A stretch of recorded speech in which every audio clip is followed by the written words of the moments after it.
Yeah. You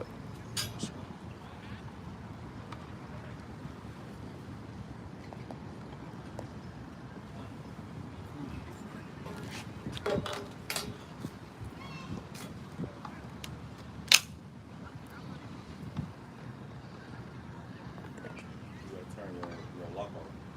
It is old. What's the name? It's a lock. You gotta put it horizontal. There, bro. Like that. The numbers, It's supposed to be Start over.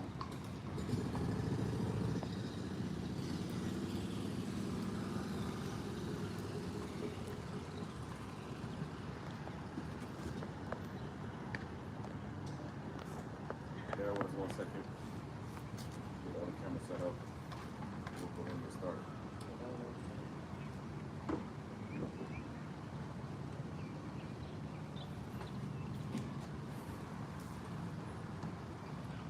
You did all over again? I'm just changing the date. Because I had it started. You gotta turn it horizontal. Remember, you all know how to do that, right? Keep it like this. The lock off. Or lock it like this.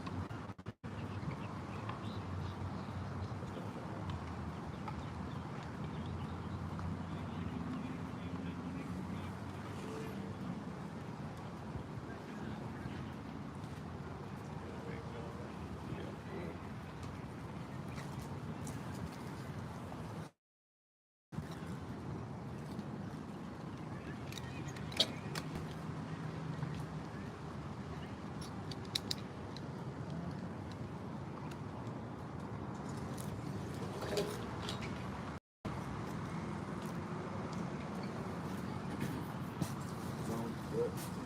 All right, we'll go ahead and get started. This is the book of Jeremiah, chapter 31, verse 22.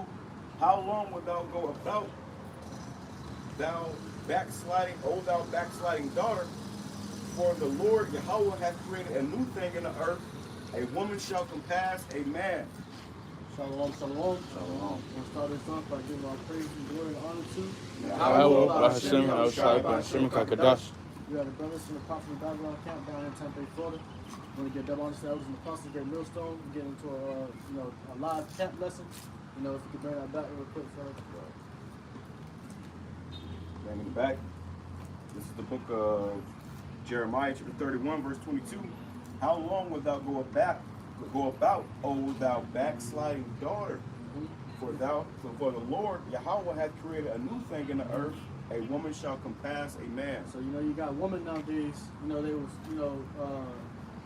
preaching equality, to be equal to a man. That was, a few years ago. Now you got it where women want to be surpassed a man, in leadership positions.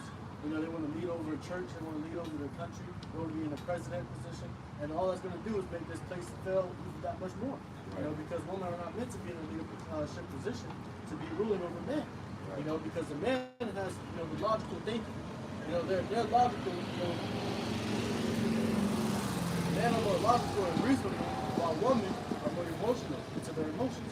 So when they go into leadership positions, they lead off of their emotions. So now you got it where these women, they're starting to pick themselves up high to where they want to be, the president of the United States, in government seats, you know what I'm saying, in the pastor seats, to be able to lead. And that's their main agenda, that's their main goal. And this is what America is allowing, by giving this much liberty unto women, And that's only going to destroy America that much more. Now you got it where it's starting to take what's the word for it? That, but it's starting to eat your ass alive, man, because now you got it where they want to draft the woman into, the war. They want to draft you into war. Now it's like, now women are thinking like, damn, I don't want to get drafted into war. Now the scary part is coming, but you want to be so equal to a man. All right, you want to be surpassing a man so bad. Now you got to do man things, man. All right. Y'all fighting the war. Exactly. So in the days of past, before, this is a new thing because before, women always had their respective place in society under the man. The woman was created for the man, not the other way around. The in this wicked, twisted world society we're in today, they have put the woman on high. They put the woman on high. So now these women, they have, like brother was saying, you know, put positions of power, and they're ruling, you know, in these particular companies. I was going to last week where you had these churches, the Southern Baptist Convention, with all these churches there. It's pretty much like an organization for all these churches. They all come together and agree on certain things. And they had a vote about female pastors. You know, and they acknowledge that that's not what the scriptures say, which I can grab that real quick too. That ain't, the scriptures don't talk about female pastors or females being in leadership positions. But you have gotten that on this side here in America. So now they're saying how the first time in history they're considering drafting women, you know, and it's going to be an automatic draft. So you have to sign up for the draft. Now it's going to be automatic, but they already put you in there. They got your information. They're doing these census. They know who in your house. They're going to start randomly calling people up. Hey, you got to go to the military. And they're going to start calling women too. And I want to add to touch upon that too, because you even had it too in World War II. That ended in 1945, and we're now in the midst of World War III. Shortly after, women were in the factories back then, man. While the men were actually going out to fight and go to war, the women were in the factories. They're basically back at home. All right, the women weren't in a position to be on the front lines, man. Now they're in this day and age. All right, they're putting you women on the front line too with the men. All right, in the trenches, so-called, as they say, man, when you're in war. All right, so for the equality that these women have been fighting for and wanting so bad, and you're gonna get it, man. But it's not gonna be what you expected. It's gonna come back to to bite you, man. Right. And that's why there's a big uproar now, because see, these women, they wanted the benefits of, you know, being equal to a man, but they didn't want the consequences of being a man, you know, which is going to war. You know, when a war does come, men are obligated to go fight in a war, be it beyond your say so. It's just your manly duty, you know. Well, now you women, you know, you got studs out here that you see trying to be a man. They talking about how they harder than a man, they better than a man. Well, now your ass gonna get the chance to prove yourself to be a man in the wars, man. Against the men, and then on top of that too, you know, we have this whole thing going on with Russia. You got these Russians fight bears, man. These people that are out of the West, man, out of the U.S., they're actually training their children up to go to war, man. All right, so in China too, they had a video of their children disarming and arming guns, blindfolded, man. They're doing this as little children. And like the brother was talking about, you got these studs out here worrying about being a man. You women are gonna get flushed by little kids, man. All right, y'all gonna get tossed and turned by little kids. And a lot of these women gonna go over there and get pregnant. They're gonna go over there and get pregnant too. You also have to remember, there's something called the spoils of war, man. All right, a lot of you women are gonna go over there and get captured and get popped over there, man. A lot of y'all are gonna go over there and not come back. A lot of these women that go to the military, they be getting raped and shit already in the military. Yeah. You know, they get a lot of adultery going on over there. So imagine when you get thrown in the midst of a war. Well, there is no rules, there is no rights, there's none of that. It's kill or be killed. You know, a man, you know, that's his mindset is, oh, I can go out here and die, or I can go out here and kill somebody. He ain't gonna be thinking twice about grabbing your ass up, you know, with your damn, you know, your BBL, and you going with BBL. You gotta think of the women in the top, you know, bullets are flying and bombs are exploding. Women will be quick to give themselves up. Please, no, I'll do anything. You know, then they revert back to their old ways, man. All right, I'll do this, I'll do that. You know, just so they can save their lives, man. But in the end, they're gonna end up losing their life, man. All right. Yep. And that right there just show you too how serious this thing is about to get. It ain't gonna be no walk in the park. This ain't gonna be nothing light. You're gonna have, you know, it's gonna be a bloody, man. You know, war is bloody, and no woman is I this is my video. No woman is a warrior. Women were created to be warriors. You weren't created to, you know, withstand, you know, the wiles of war, man. You weren't built for that. So you find yourself out there trying to, you know, play that role. A lot of you women are going to get off. You know, you're going to go over there and you're going to get that. A lot of you men too, but we speaking about the women because they just came out with a draft for a woman. That's historical. You know, that they just said, okay, yeah, we're going to draft these women as well.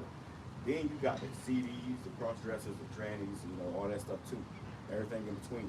But all you damn, you know, Gen Zers and you know, you simple ass people out here, man, that's going with emotions, a part of the woke community.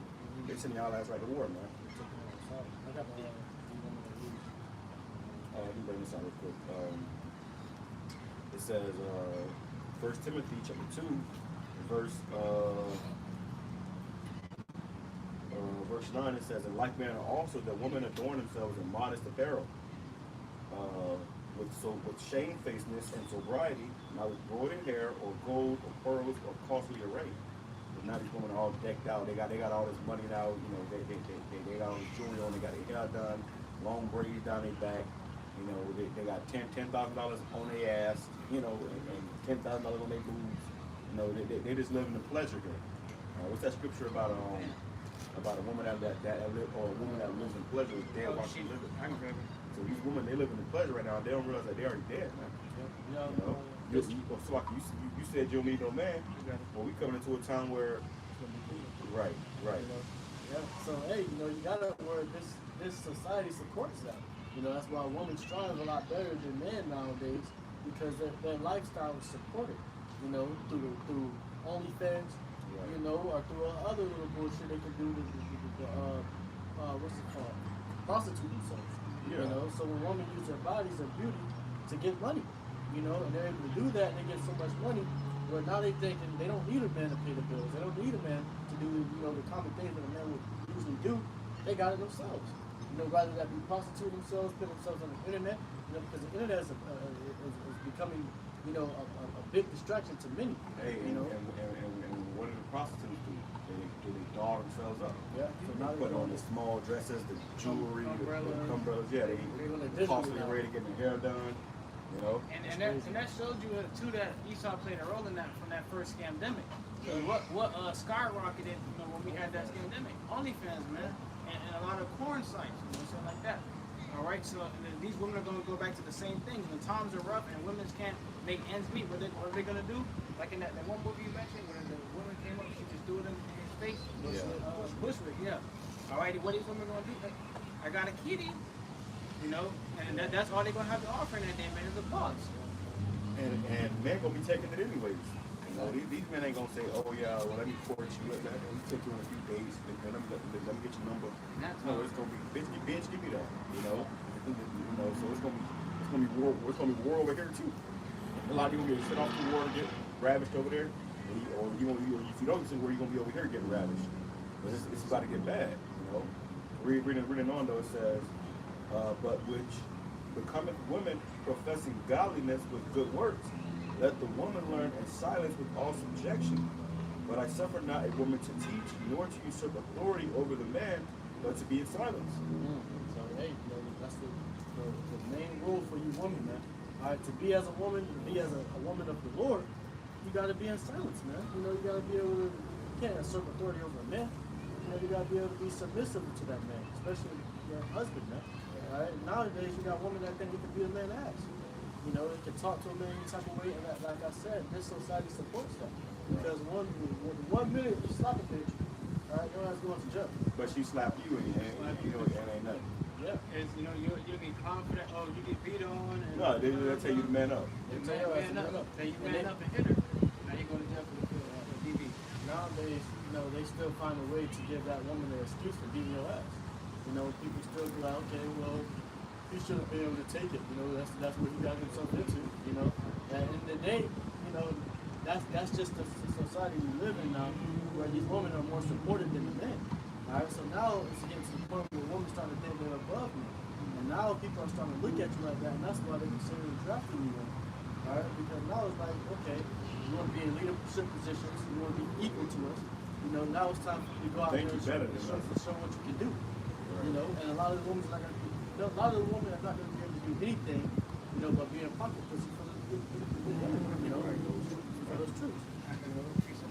Hold on, it says, for Adam was first formed, then Eve. Because Adam was first formed and then Eve. So first came the man, then the woman, man.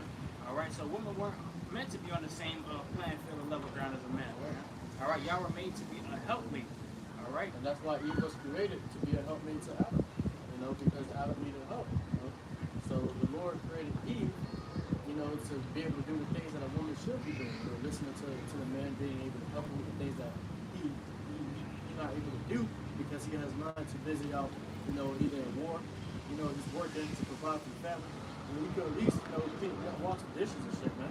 Right. You know, at least you could do. But nowadays, women don't want to do that. They want the man to be in the house and wash the dishes and shit, while they be the money getter and shit. And a lot of men do it. And a lot of men do it. They've been washing the dishes, folding the clothes, taking care of the kids, and the woman's on the couch on her phone. Yeah. And that nigga can't say not one thing to that woman, you know, because he's scared, you know, because that bitch spirit get upon him. You know, when you start doing dishes and shit, you start doing woman activities, being a servant for your woman, she start getting a proud boast of herself and making that true to you underneath her. All right, and that's why a lot of you niggas getting slapped around by your own woman. You know, that's why you're not able to say so much to your woman. She make the money, but I can't do nothing. But Hey, a lot of these women are proud to say they tell you flat out, I beat niggas. Yeah. I heard women say that shit. Oh, I beat niggas. Well, you're gonna have the opportunity to beat all the niggas you want, man. Yeah. When they draft your ass, see you as across the seas, so what's on? When they see you as across the seas, man, that's when it's gonna be your time to shine. To be a damn Clarissa Shield. You want to be a tough guy. Right. And them Wonder Woman movies are bullshit, bro. There ain't no woman taking down 10 grown ass men. That's bullshit, bro. That's called science fiction. In real life, you get snuffed out by the first man and ravished by the second. You know, not to mention the damn long line. You know, it's gonna get crucial, man. You get sent over to war. Ain't no rules in war. You know. And I would like to touch up on that too, because we understand that this war is coming, but you gotta also remember, hey, Jacob's trouble is on the rise too, man. All right, we understand that times are about to get very detrimental. It's like the brothers going into how you want to have equal rights, equal fights, man. Hey, you got it, all right. You got it, but you got it in the worst way, man. Because now you're not gonna have to be on the front lines, man. If you know anything about the military, it's kill or be killed. They send you over there to kill. A lot of women, when they come in a position where it's life or death, they panic. Okay, so there's gonna be a lot of female heads with umbrellas on them rolling around in those trenches out there, man. It's gonna be very, very detrimental, man. You females, you've been begging and protesting to get equal rights, equal fights. Now you got it, man. Go to war. All right. It says, for Adam was first formed, then Eve, and Adam was not the seed, but the woman being the seed was in the transgression. Notwithstanding, she shall be saved in childbearing if they continue in faith, and charity, and holiness with sobriety. So yeah, man, you know, Eve was the seed, not Adam. That's why I said when the woman leads, she leads through her emotions. And if any man can negotiate with her, you know, get the better half than she is, because she is in her emotions right now, man. And you know, the so-called white man, the one that established that whole feminist movement to make you think that you was better than a man or equal to a man. Well, guess what? Now you got your chance to show it, man. So the white man laid you in a trap. Told you don't need your man. You do better than your man. Now a lot of these women, they don't have a man. exactly. You know. That's a mental illness too. To feel like you don't need a man, all right? Because now you got to pride and boast about yourself. You know, where you look down on every other man, and now you're deceiving yourself to make you believe that you're stronger than, that you're better than, you know, that you can do things that that a man can't. You know, but you can, you know, just woman things. You know, not man things. You can't beat a man at his own job, all right? And that's what a lot of these women think. You know, the scripture says, she shall be saved through childbearing. All right? A lot of these women don't want to even have a child anymore. Right. A lot of them don't even A lot of them getting abortions. Hey, well now, I was going to my video too. Now you're going to have a lot of women that want to get pregnant. Yeah. Now you got all these women, because that's what happens. Anytime a drought comes, everybody reverts back to their natural gender roles. I mean, their natural gender roles. Right now, there's a gender war. You know that song, anything you can do, I can do better. Anything you have to do better than me. No, you can't. Yes, you can. No, you can't. Yes, I can. That was a whole generation, man. A woman saying they can do anything better than a man. That was a part of that feminist movement being pushed in the earth. Now you got women that truly think that they are better than a man. They can beat a man's ass. You know? So, hey, man, you know, like I said, you know, a lot of these women, scripture tells you got to have a man and you're going to be saved through that childbearing, man. All right? But, you know, nowadays, women don't think they need a child. Women don't think they need a man. And the woman want to be independent until it gets to the point where they're in their 40s and they're alone. And they're lonely and shit. Now they're like, man, I just made the biggest mistake in my life. And now we in war times, and you ain't got no protection. You ain't got no edge. I got a precept on that. It's the book of 1 Timothy chapter 5, and we start at verse 6. But she that liveth in pleasure is dead while she liveth. You know, these females that live in pleasure, while they're alive, man, you dead while you living, man. Because you living in pleasure, you getting all these different things, but in the end, hey, you still dead, man. All right, you know, those same women that's living in pleasure, hot girls want to be all this. 9 times out of 10, it's gonna be the same woman that's not getting saved, man. All right? Brothers are not going to sit there and waste their time to try to, like the scripture says, that the she shall be saved from childbearing, and put a seed in you, man. Well, the scriptures also say that the Lord shall give you over to your ways. Hey, give you over to your ways. That's been out here pouring their thoughts all over, OF. Y'all forget what's coming, man. Getting money off, getting rich off of being a harlot. Well, now that you'll give you over to those ways, then you're gonna be a harlot to every man for free. Or for food. For extra biscuit. A lot of women are gonna be getting grabbed up and they're gonna be getting The extra BBLs gonna be sold for 3 biscuits. right.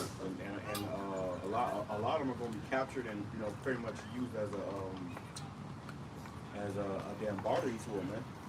Oh yeah, you bring me food and I'll give you 5 minutes with such and such. They show you that these movies, and in the time of war, they're gonna have you chained up, have your ass somewhere chained up, in a dark room, and you're gonna have men lined up to go in there and do the biz. Men they could never get with. These are women that they could never get with on this side. So on the other side, they're gonna have their women, and that's why you're gonna need a man, because a woman is gonna be commodity that day. All right. Yeah, so you got that. Then you have it where you got actual digital prostitutes, man. Alright, and they deceive themselves to think that they're not. You tell them you just prostitute online, they will argue with you and tell you that they're not. You're just making money for showing, for giving niggas pics. Well, they're proof, well, we live in a shameless world now. Back in the day, a woman used to be ashamed to be a prostitute. They used to be ashamed to wear a wig. Now everybody bragging about it. Oh, I'm a prostitute, or I sell this, I sell that. I got a wig on. A woman snatched their wig off in public now. Back in the I day, just heard a girl that say was she unheard of. spent $2,000 on a wig. Right, that was TikTok. And they talk about like, oh, it's a wig. Before, people was ashamed to wear a wig. It was like they'll try to rock it as their real hair. Now everybody got a fucking wig on. So this place has become shameless, man. And the Lord said that he would uncover her secret parts, man. So now these women walk around with their cleavage out, their ass cheeks hanging out with their shorts and they dress and they walking. It just stupid. So the Lord got it where he gonna put your ass for the open, he's gonna protect you for a loop. And you can find yourself over there and damn Ukraine, I got a precept. This is Isaiah chapter 32 verse 9. It says, "Rise up, ye women that are at ye ease. Hear my voice, ye careless daughters. Give ear to my speech." Alright, so it says, rise up, you women that are at ease. Women right now, they're at ease, man. They think they're at a comfortable spot where they can just do whatever the fuck they want. They can talk however they want. They can be in leadership positions. They have the freedom and the right to do so. Alright, but the Lord says, rise up, you women that are at ease. Why are you telling me that? Because it's about to come to a time where you can't do whatever you want no more, man. That ease about to evaporate. It's about to get rough. Yeah, that comfort about to go away, man. You're going to be uncomfortable really soon. Alright, it says, "Many days and years shall ye be troubled, ye careless women, for the vintage shall fail, the gathering shall not come." Alright, so many days and years shall you be troubled, you careless woman. So it's going to come to a time where you're going to be troubled. You're going to be going through hell. You're going to be catching hell for days, months, even years, man. Because you're going to come to that time where when you're a woman, a lot of men are going to have that easy access to you, man. Where they can just, grab your ass, and get finished with their business right then and there. Alright? And now you're just being for use. You're not able to talk to a man how you want to talk to him that day. Right. Anybody who goes over to that war, you can be turned to topsoil. Yeah. And they're not sending you back in a box with a photo flag or American flag over your casket. No, you ain't coming back. You're gonna die over there, you're gonna stay over there, then America's gonna get nuked. And we ain't gonna be nothing to come back to anyway. Yeah. You see? So as this thing play out, it's gonna become more and more evident that the prophets, I was an apostle Grant Milton on down, they're telling you it's truth. They've been telling you what's coming. Yeah. So when it comes, you can't say that you ain't know. They're drafting a lot of you to be decoys to put in the front lines, man. Alright, a lot of you are going to be mowed down, You're going to be mowed down, chopped down like grass, and that's what they're going to use you for, is those decoys, and then that's when, after that, that's when those nukes are going to be shut off. Because people will be like, oh, the next war is not even going to be a gun war, they're going to just shoot off nukes. And yeah, they're going to shoot off nukes. you know, but y'all gonna get drafted into those front lines before any of that shit, man. All right, because nukes gonna be the last resort, and those nukes are gonna get shut off. All right, Russia ready to shoot them bitches off. You know, it's just you know, America gonna have where it's gonna draft, you know, niggas. All right, and now they're gonna draft a woman because dropping niggas is just the same as dropping women nowadays, man. All right, because you know we got TikTok dances. Cardi B said it the best. You know, you gotta be doing TikTok dances and shit. Yeah, the man being effeminate. You got niggas throwing their hips. On their hips and shit. A lot of these niggas are in the closet too, man. Yeah. In the closet means secretly gay. Yeah. A lot of these guys are secretly gay, so they got feminine ways. There are very rare masculine men out here. A lot of these men are metrosexuals. They too caught up in their appearance, trying to be cute, trying to look fly, trying to, you know, all that shit. Man, that's for bitches, bro. Yeah. A man shouldn't be worried about how he look all the time. Oh, well, you know, I gotta look good. That's effeminate shit, man. The Lord is looking for men. He said, gird up that loins like a man. And the time we coming into it ain't gonna be no damn Foot Locker. It ain't gonna be no shopping malls. It ain't gonna be none of that shit. It's gonna be life and death. You know? So we have to be rewired for this time that we coming into, especially us here in America, because quite frankly, we've been living in luxury over here, man. For the most part, you know, get used to not having AC, get used to not having a shower, a hot shower at that. Get used to not having, you know, food all the time. You're gonna get used to not having all these things, man. And only the strong are going to survive. When I say strong, I'm talking about spiritually strong. Because you could be the biggest buffest nigga, but you still gonna be weak as a bitch in that day. The ones who are gonna be stronger are the ones who are strong in the spirit of YAHAWASHI, YAHAWASHI. And that could be the smallest man, as long as he got that faith. You know, it all revolves around your faith. You believe YAHAWASHI, YAHAWASHI can deliver you. And if you believe that when you are in a time of hell and chaos, you're gonna trust in that and you're gonna remain sound. But if you don't believe that, you're gonna lose your mind. You're gonna react, jump up and act stupid, react too soon, and get put to death.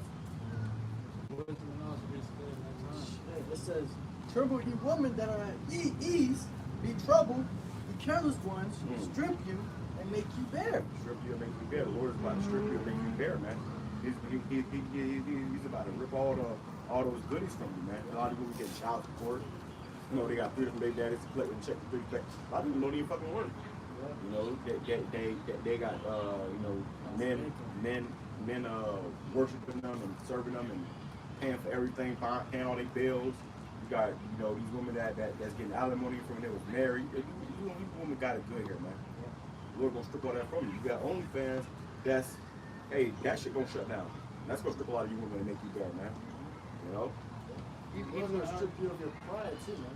All right, because a lot of you women are prideful and boastful. So Lord's gonna strip you of that, and a lot of you women are gonna be made humble. All right, so you can no longer sit there and boast about the money you make off of OnlyFans and shit. You can no longer sit there and boast about, you know, how beautiful you are because you're gonna be in ratchet clothes. Right. That money ain't gonna mean shit anyway. You're gonna be stink down there. Oh yeah. You know? So you can no longer brag about your beauty. Hey, you grab that Isaiah 3. You can no longer brag about your beauty anymore because all of that's going to be taken away in the day, and that day will come into. Right. And any woman, if any woman don't take a shower for a week, she ain't gonna see you so damn beautiful. For a day, man.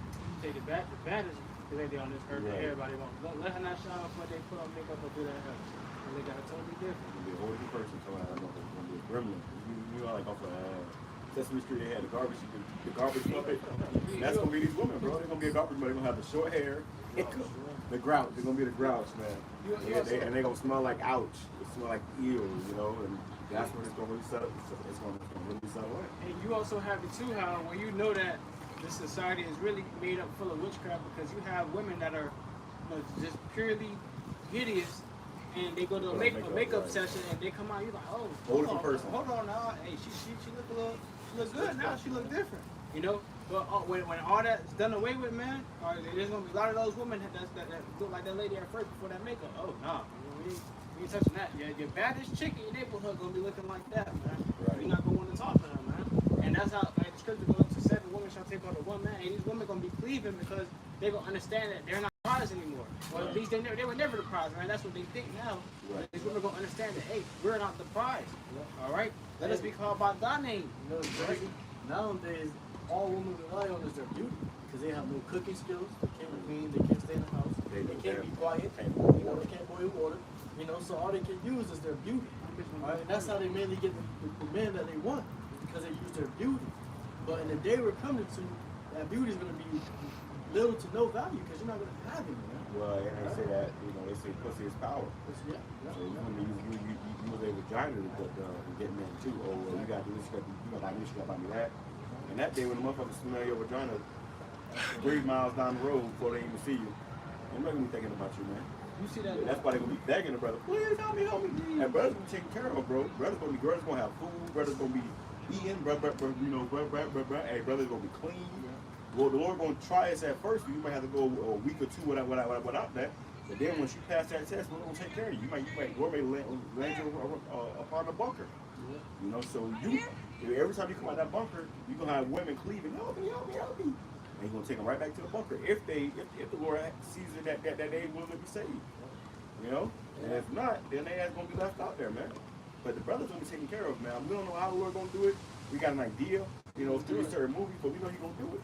You gotta keep the faith, man. Like, no matter how detrimental it gets, there's a saying I always like to say, amen, YAHAWASHI, YAHAWAH put you in a situation, and the Lord can also get you out, man.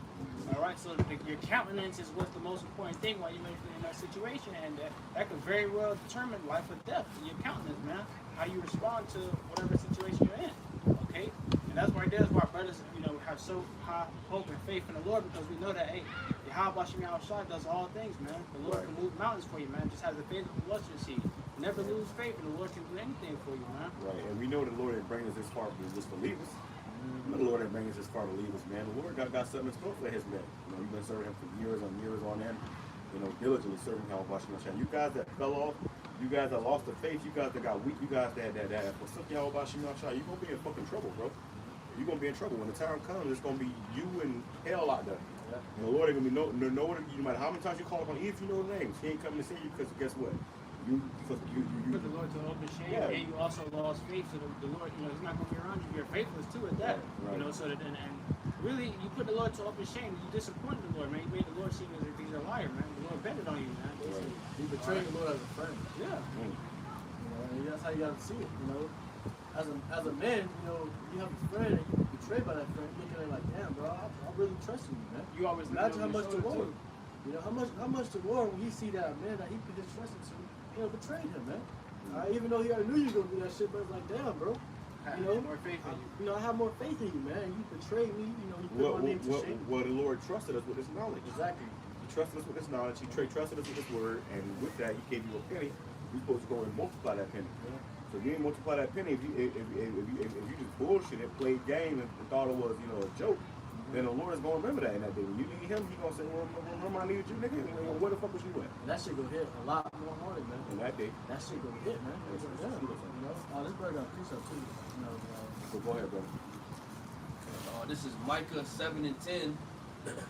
Then she that is mine enemy shall see it, and shame shall cover her, which said unto me, where is the Lord thy God? Hey, she that is my enemy. Hey, these women gonna see it, man. And especially even when the Lord returns, man, these women gonna be clowning brothers, man. All right, where's your God? Is he coming to save you? Yeah, All your right. woman. Your woman that your- you lay next to, everything gonna become your worst enemy that day. Because Satan gonna jump on her, and the woman is the weaker vessel. Satan gonna jump on her. She be, we got you want your kids starved? The woman know how to say all kinds of shit to get on your skin, man. You know, especially in a time of desperation, man. We gotta trust in YAHAWASHI, no shy. Hey, you know, count to 3, slow down, calm down. You tripping? Just bring it back a couple notches. You know, we don't trust in the Lord, man. We ain't gonna allow us to starve out here. You know. And I can see that. And the brother made a beautiful point too. And brothers, you know, brothers are also realistic too, man. You understand? And the women in that time, when a woman ain't got food in her stomach and she worried about her kids starving, man, your God ain't here. We can't see Him. You've been doing this for years. Look at you. We gonna talking shit, boy. So we just gonna starve. We just gonna starve. We just gonna starve. You let your kids starve. You ain't shit. Because you ain't shit. You see these women, they lack faith, man. You know, they lack faith. So because they lack faith, if you tell a woman to believe in something that's not physically there, she can't see it in front of her. She gonna lose her fucking mind. You know, but a brother can, you know, can you see, because men are visionaries. So even if it's not there, we can still see. We can still hold on to and believe in something that's not there. A woman, they don't comprehend that. They like, what? No, I gotta see it. I need it right now. Yeah, you can be on your last dollar and you will have faith in the Lord and fear the Lord, and He can multiply that, man. But when the woman, when she's on her last dollar, and she see you on your last dollar, she's going to, probably to that, like with Joe's wife. When Joe was going through all the hell that he was catching, he had his wife that was on his ass the whole time, man. She was like, just curse the Lord and die, and she was talking shit, and then Job held out all the way to the end, and the Lord blessed him even more than what he even had before. And that's what you gotta do. You gotta be able to hold out. You gotta be able to hold out. That's what we're doing right now, waiting for the Lord to come back. We're holding out, man. We're catching hell left and right. Brothers having bill problems, job problems, car problems. Brothers are still holding out. Not letting that hinder their faith, because at the end of the day, once you hold out, man, you want to see the Lord, man. You want to get to the point where you're endured unto the end so you can be saved, man. Right. We're still in that endurance moment right now. Right. Scripture say that. He that endures to the end, the same shall be saved. The same shall be saved. So we don't know who the elect are. We pray to be elect because of the hopeful elect, but we don't know. The Lord can make it where you bug out tomorrow, man. So our hope is that we endure to the end. That's the whole thing. We gotta endure. You gotta fight. You gotta get through it. That's not gonna be an easy thing. That's not gonna be an easy task. It ain't like you just do. You have to really have a will with you in the times we're coming into, man. And women are not able to do that. That's why women can't be in leadership positions. That's why women can't teach men the word. All right, because at the end of the day, she's going to change the word around according to her emotions, according to how she feels. And that's why women believe that they can preach now, because they change the word around according to how they feel. Well, I want to be a preacher. Yeah. I feel like I can be a preacher, so I'm gonna go preach to a whole bunch of grown ass men that know more than me in this word, and try to teach them something. On my cycle. On your cycle. And I want to add too, because the reason the people in the 2/3 receive it is because that's of this world. All right, that's of this world for women to be teachers and women to be pastors, man. That's not of YAHAWASHI and HALAL. And that's also why women don't want to get down with this too, because hey, like the woman is not supposed to usurp authority over a man. Hey, you got to be quiet. We don't care about your opinion. And the instance that popped up in my head about the little girl that came up, if that little girl would have came up and spoke to, and it was female pastors up here, and they would ask, hey, is it okay if I get with a woman? That female, well, honey, wherever your heart's leading you, you can talk about all you want. If your heart is, telling you that, something else can be disgusting, and a woman's going to try to appease that little girl's feelings through her feelings, man. All right, make her hear smooth words, or speak on the smooth things. That's what the people of this world want to hear, smooth things. They don't want to hear the truth. They can do what they want to do. In that video, I was born into that with those, those churches, the debate, voting upon that. They even said in their own mouth how they know what the Bible say is against women being pastors and teachers and leading the church. It's against that, but they decided to do it anyway. So you're not really following the scripture. You're not really following the Bible. Go ahead. And shame shall cover her, which said unto me, where is the Lord thy God? Mine eye shall behold her. Now she shall be trodden down as the mire of the streets. And the shame's gonna cover her, man. Because when she see that brothers ain't really got it, the Lord really protecting brothers, hey, she gonna already been done fell off and want to get away from you. Then she gonna be trodden down, man, because she not gonna have no protection. And I can attest for other brothers, especially I do for myself. Hey, if my woman's not right in that day, you get left, man. And that's just plain and simple. All right, if you're not in the spirit of YAHAWASHI, you want to get out of order, you don't want to listen, man. Hey, I'm not going to cause brothers and myself and people around us that the Lord have us around us in that time, YAHAWASHI, to get put to death because you out of order, man. All right, you're going to get left right there. Then you're going to get trodden down like mire in the street, like horse droppings, man. All right, you're going to get trodden down and you're going to be left there, man. And then you're going to understand that a prophet was among you and YAHAWASHI was actually dealing with that man. And that's also why the scripture says, set your house in order now. Now it's up to your house in order. You got a woman, you got kids, you gotta let them know what's up. This is what it is, this is what it ain't. And this action that we're gonna do, you gotta make a plan. Because we're all here breaking loose at any day now. You gotta let them know that this is what's coming. We ain't finna sugarcoat what you tell you what you wanna hear, tell you a bunch of bullshit. Nah, man, this is what it is. You with it or you're not with it. And when the time comes, we ain't got time to debate if you're not with it when that time comes.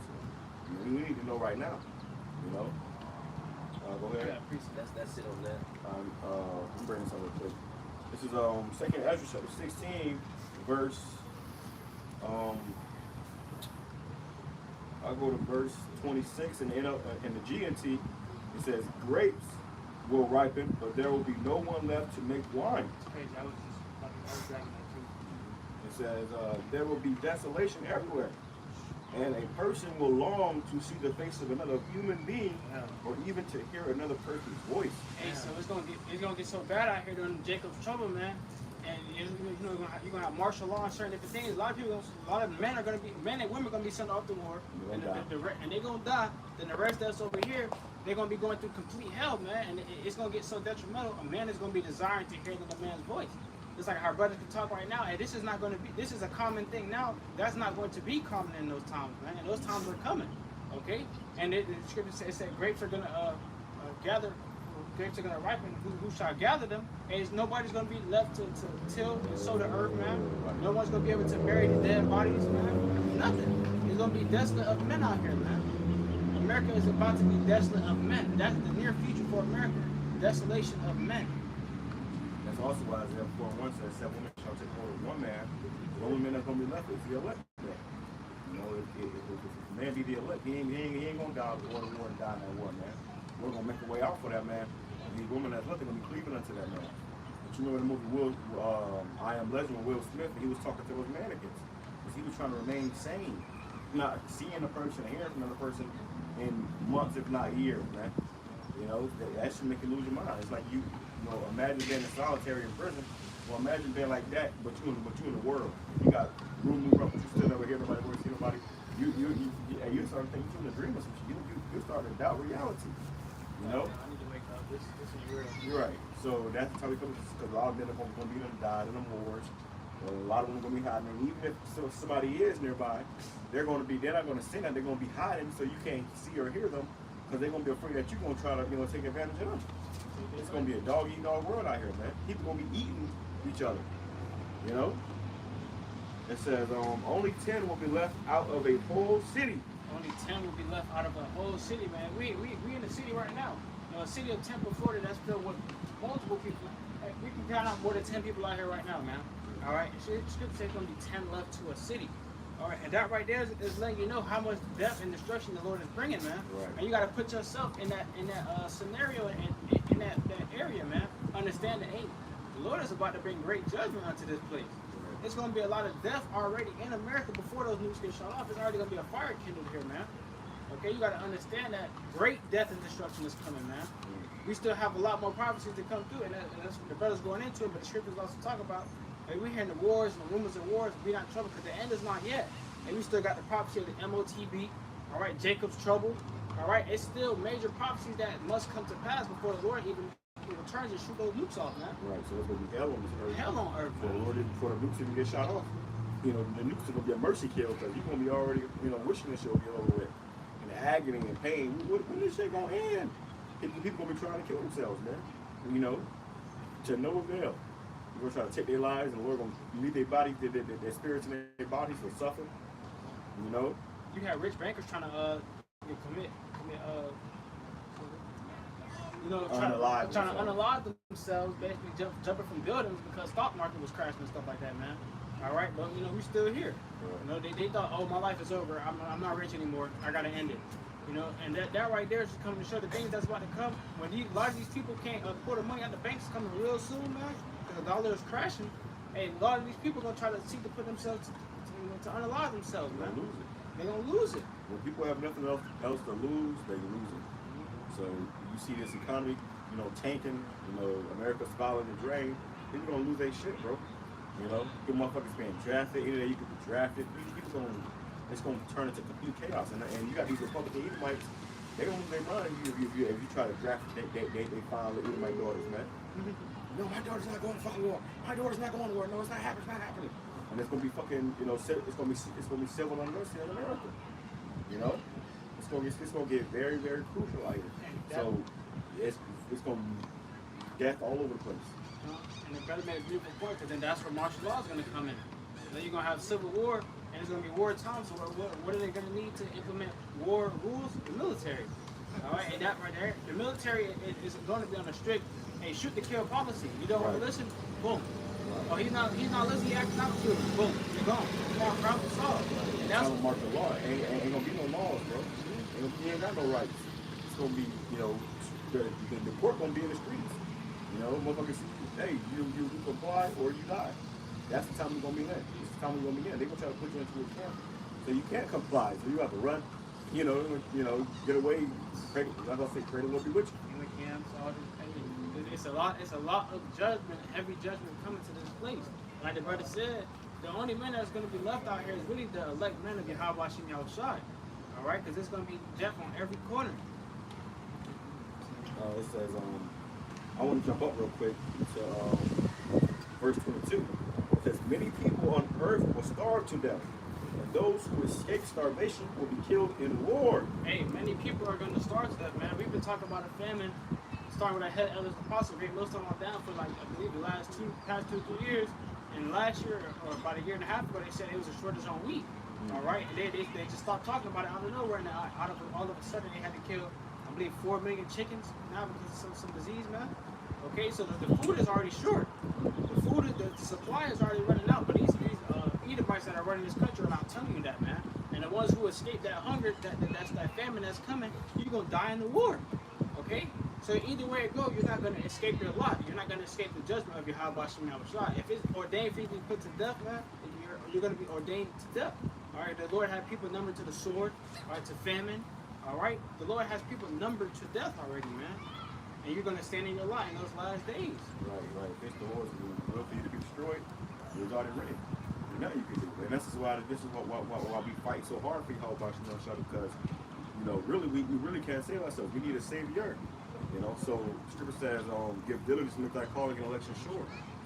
We hope to be at that elect. We call it the hopeful elect, but to make that calling and election sure, we give them diligence. We got to be on fire. We pushing. We giving this thing our all in hopes that we can be delivered. When all hell breaks loose, people look at us crazy right now. They're gonna really look at us crazy when all hell breaks loose and we get beamed up into them ships, man. That's the ultimate desire, is that we get beamed up and delivered the hell up out of here, man. All right, to hell with this place, man. Says,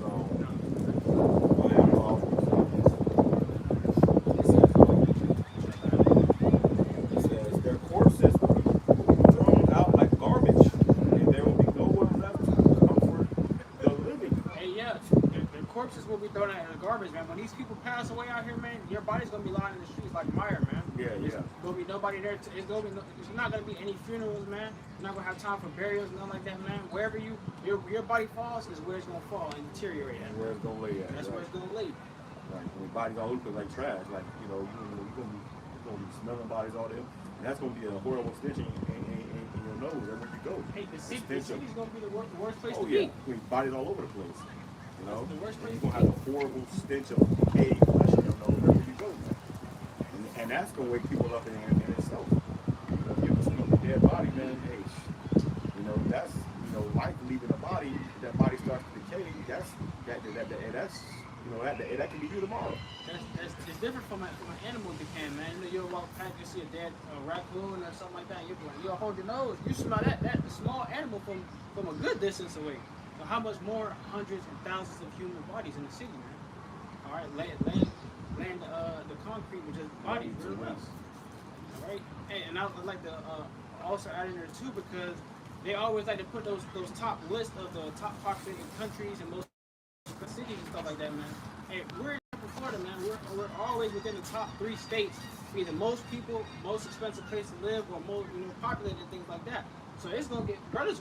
We are here. We gonna see some stuff too, man. All right, it's gonna get detrimental, and that's why brothers have been fighting hard, especially keep the faith and keep going, because hey, it's about to get very hectic out here too, man. Right. And animals gonna be roaming the streets, man. When that time comes. All right, it's a lot of zoos out here too. Hey, the Lord is gonna have a lot of spirits with vengeance coming out and attacking these people, man. And the peace and the wrath of them that made them, man. They're gonna be pleasing the Lord by the destruction they're bringing. Right. So it's gonna be a lot of death in the earth, and that you people ain't ready for that, especially here in America. They ain't used to that, man. It says the earth will be deserted and its cities demolished. There will be no one left to plow the land or plant it. Trees will bear their fruit, but there will be no one left to pick it. Grapes will ripen, but there will be no one left to make wine. So, hey, the earth is going to be desolate. The city's going to be demolished. It's going to be all hell out here, bro. So, and we don't see that right now. So we still got a ways in this place to go. Prophecy's got to come to pass. So it's going to be hell on earth before the nukes even fall. It says, jumping back down, it says, verse 28, only 10 will be left out of the whole city, and in the countryside, only 2 who have hidden in the forest or in the caves. The people that do survive, they're going to be in hiding. They're going to be somewhere ducked off, hiding for their lives, you know. You're going to literally have to hide for your life. You know how you used to play hide and seek back in the day? And you ain't care if you got found because, you know, where you try to find the best hiding spot. This game of hide and seek, your life going to depend on it. Hide for your life. You're going to have to hide for your life, man. You know, so that's why you ain't going to hear another man's voice. Anybody going to jump, hey, I'm over here. You go over there and, you know, kill him and eat him. You know, people going on had it in the back of their head. Watch the movie The Book of Eli. You had particular individuals who was cannibals, man. They was eating people. They show you that all the time in these movies. You have people that's going to be cannibals out here, literally eating people. Texas Chainsaw too. And then when you become a cannibal and you eat human flesh, you eat it enough times, your nerves start to get bad, so you have very bad shakes. You know, so you can identify someone who's been eating human flesh. All right, and that's going to be the new thing. It's that's going to be the old thing coming back because there's nothing new under the sun. Women ate their children back in the day, and that is going to be actually on high even more on this side, man. It's going to be raised even more on this side because what? Like the brother said, there's a lot of women who don't want to have kids, but there's a lot of also Jake women too who got 9, 10, 11 kids, and they single mothers, man. So when it comes down to it, they're going to be selling the babies. Selling the babies, man. Selling them for money, for food, letting them get ravished, man. All right, anything they can do to try to survive in that day, even if it comes down to it, eating one of their children to feed the rest, man. Right. Hey, nobody gonna be able to trust one another, man. There's gonna be no trust anymore out there. The scripture says, the love of many shall wax cold. So you ain't gonna be able to trust individuals because you don't know if they're gonna try to eat you. You know, stab you in the back. You know, bring you into their house. You know, feed you or whatever, just to starve you out. You know, or just to poison you. Or, you know, trap you up somewhere so they can, you know, roast your ass up and eat you later. There ain't gonna be no more stores. There ain't gonna be no more Walmart. Ain't gonna be no more Publix. Ain't gonna be no more none of that. Everything is gonna be shut down. These storehouses shall be empty, and it's gonna be complete Mad Max out here, man. People gonna eat each other, kill each other, rape each other, rob each other. It's gonna get bad, and that's when everybody gonna know that this is the work of the Most High doing this, man. You see? So anytime before this destruction comes, the Lord says, "There's prophets out here to warn you of what's to come." If you don't take heed, then it's going to come unto you, and that's going to be that. It says, when an olive grove is harvested, 3 or 4 olives may be left on each tree. When grapevines in a vineyard are picked, a few bunches may be left, even by those who look carefully. That is how it will be in those days. 3 or 4 will be missed by the soldiers who search through the houses to kill everyone. So you can have soldiers searching through houses, seeking to kill everybody in the house, man. You know? That's the time we're coming into. That's the wartime, man. You know? It says, the land will be left empty, the fields will be overgrown with briars, the roads and paths will be covered with weeds and thorns, because there will be no sheep to graze along them.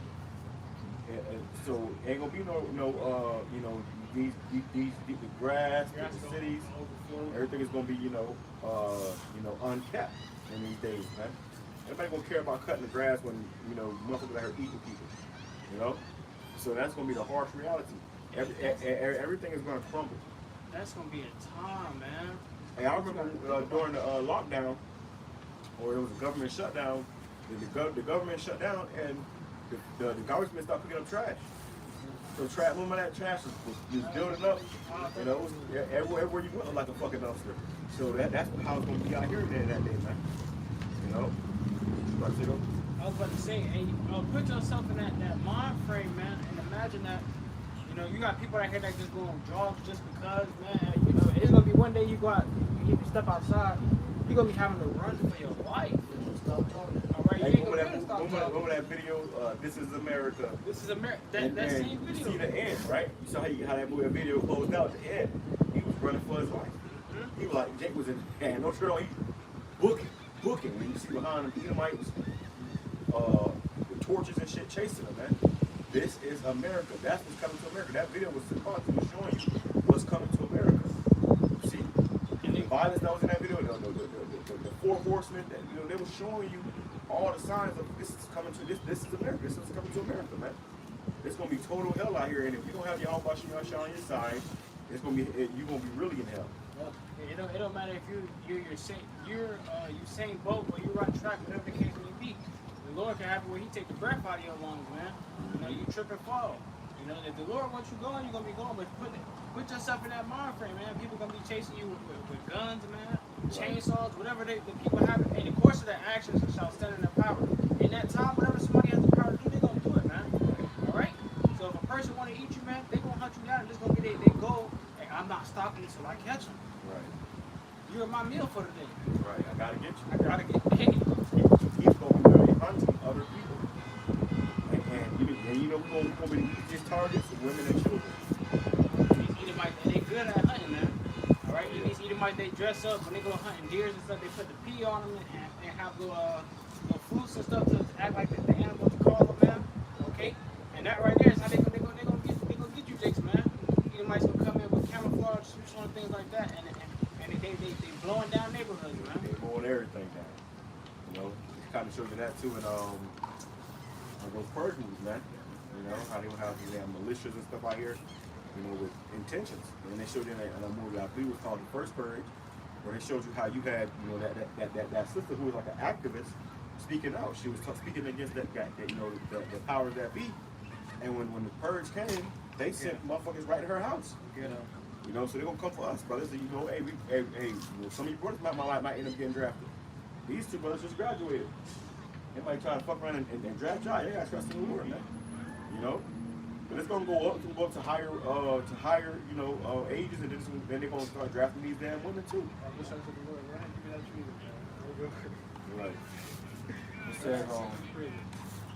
It says, verse 33, young women will be mourning because there is no one to marry them. Hey, so a lot of these young men, like the brother just said, and the age is from 18 to 26. A lot of these young men are about to be sent off the war. There's gonna be men that just graduated high school that's gonna have to hop right out of class and right onto a battlefield, man. Right. You know, and obviously they had girlfriends and females that want to talk to them. So there's gonna be a lot of men all around the world that's gonna lose. That's gonna be gone. So females, it's gonna be a lot of young females out here. Yeah, your high school sweetheart, you think y'all gonna get married? This nigga get drafted. You know, he never come back again. After a while, he stopped sending letters. The letters ain't coming back. Right. What happened? What happened to him? What happened to him? And they, you know, and they gonna, you know, they ain't gonna come and tell you, oh yeah, such and such, your love, your family member died. You know, they ain't doing it. Go ahead. You don't gonna hear nothing from him again. Next. Our brother, we need him too. Right, and then his ass going to war next.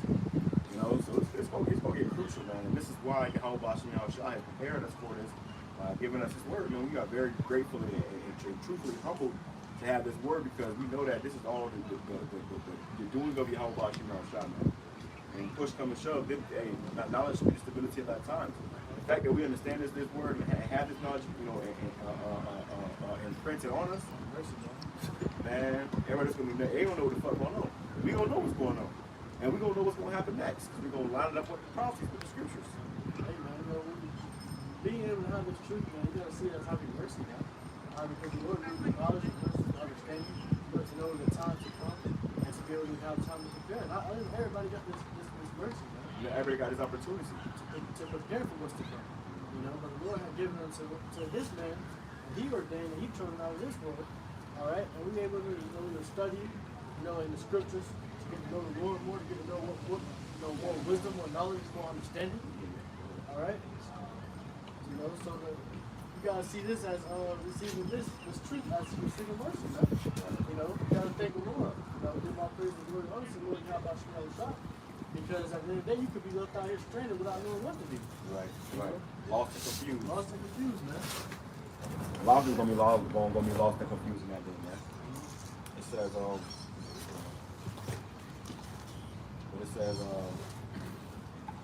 verse 33, the land will be left empty. Verse 33, young women, these women I heard, they you know, hot and ass, just came off of, you know, graduation. You know, they looking to start a family. They looking for a husband. It says young women will be young women will be in mourning because they will have no one to marry them. And a lot of that mourning is going to be because of the ones that who they had, they thought they was going to marry. Those guys going to end up down and giving up the ghost, man. You know, like we said. And then they're going to try to find another man to marry them and protect them and take care of them and be a provider and protector. And ain't going to be no man left. It says,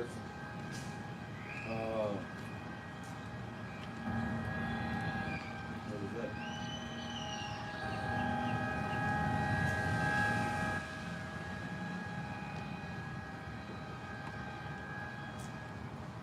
It says, wives will be in the mourning. Wives will be in mourning because they have lost their husbands. Yeah. They're gonna be lost their husbands, you know. Husband went out to war, never heard from him again. And then they're gonna be sad. A lot of people are gonna be sad, mourning, crying, you know, because there's gonna be a lot of death in this world. Alright, so once you get used, you're gonna start getting used to the death, where you're gonna have to be walking over death every day. You know, like damn, you just died. You know, So, somebody might die right next to you. and if the men gonna be going to war and dying like that, then guess what? They come with it right now, bro. They come with it right now. That one ain't happening with them. Yeah, that's alright. About to bring it. But you know, if men are gonna be down like this, dropping like flies in these wars, how much more you women when you get drafted? Shit, You know, you gonna be over there getting, you know, hurt inside out. You know, it's gonna be a mass genocide, man. it says, wives will be mourning because they have lost their husbands. Daughters will be in mourning because there is no one to help them. All the young men will be killed in the war. Yeah, so hey, man, you know, all the young men, you know, the one they said 18 to 25, 18 and 26. 26, shit, man. You know, so a lot of you young men are gonna be drafted out to war. They're gonna be getting killed, man. All right, and even men even older than that, man. All right, they are gonna be drafted too. All right. Right now, they probably not saying right now, but a lot of you niggas are gonna be dropping, man. And if you young already, or old, man. if you already, you know, and if you already in the reserves, you're gonna be the first ones, man. Yeah. You already signed up for the military. You already signed up for the draft. You already in the database. First ones. Those are the Then ones. they coming for the ones who hasn't been signed up yet. The ones in the reserves are the ones who didn't want to go front line. Or- They want to just be a part of the military, get benefits. Right.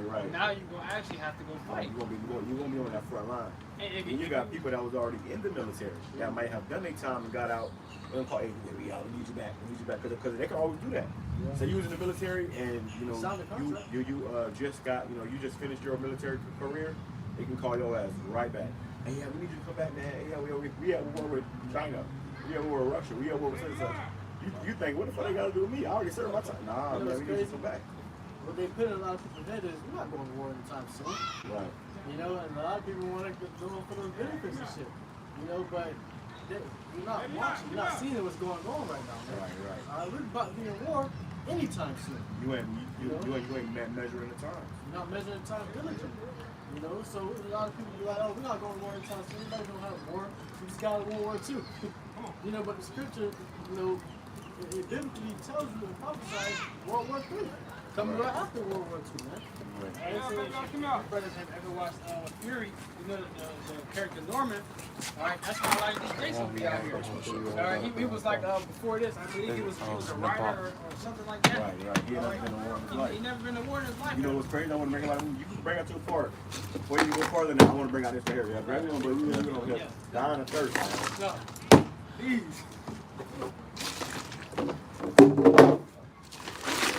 Long time coming. Long time coming. Shalom, Akim. Shalom, that's Jehovah.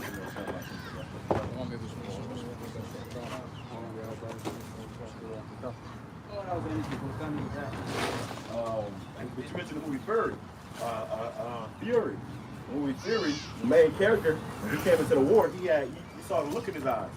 One thing I took about that movie, man, when he first came into that war, he had that shine in his eyes. You know, like I saw a video the other day of a dude a Palestinian dude who escaped the torture, or he was a prisoner of war in Israel.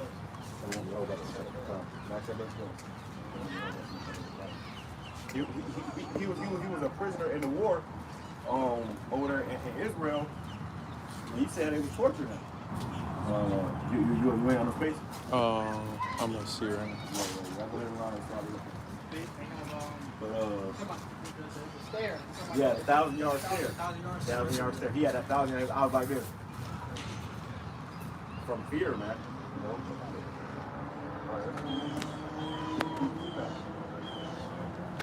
Let me get over on one over. No, there ain't no more space. Yeah, no more space. All right. Yeah. Well, pick it up and we'll take it over here now. All right. The sun went down a little bit. Put in that corner. Yeah. Just come right ahead of us. Everybody in there? Yeah. Okay. Y'all brothers going into this war, the female draft, you know, or what's coming, how it's going to be in America when this war comes, you know, exploring the prophecy. Yeah, so when that movie Fury, you know, as the main character, he had that gloss in his eyes, he had that, and that sparkle in his eye in the beginning of the movie. And then they showed you, you know, he probably in the war for, you know, a couple of months. And he saw all that death and destruction, even the death and destruction of his own team. He was the last survivor of his own team. And by the end of the movie, when they found him, that sparkle in his eye was gone, man. You know, he was changed by that war. So that's how it's gonna be when they see the war, man. He understood, you know, he understood finally the casualty of war and the seriousity of war. Right. Because like I was saying, when he first came in, it was time for him to actually, you know, he had to shoot a kid, man. He had to put the kid down. All right, but he couldn't do that, and him not doing that caused a lot of other men.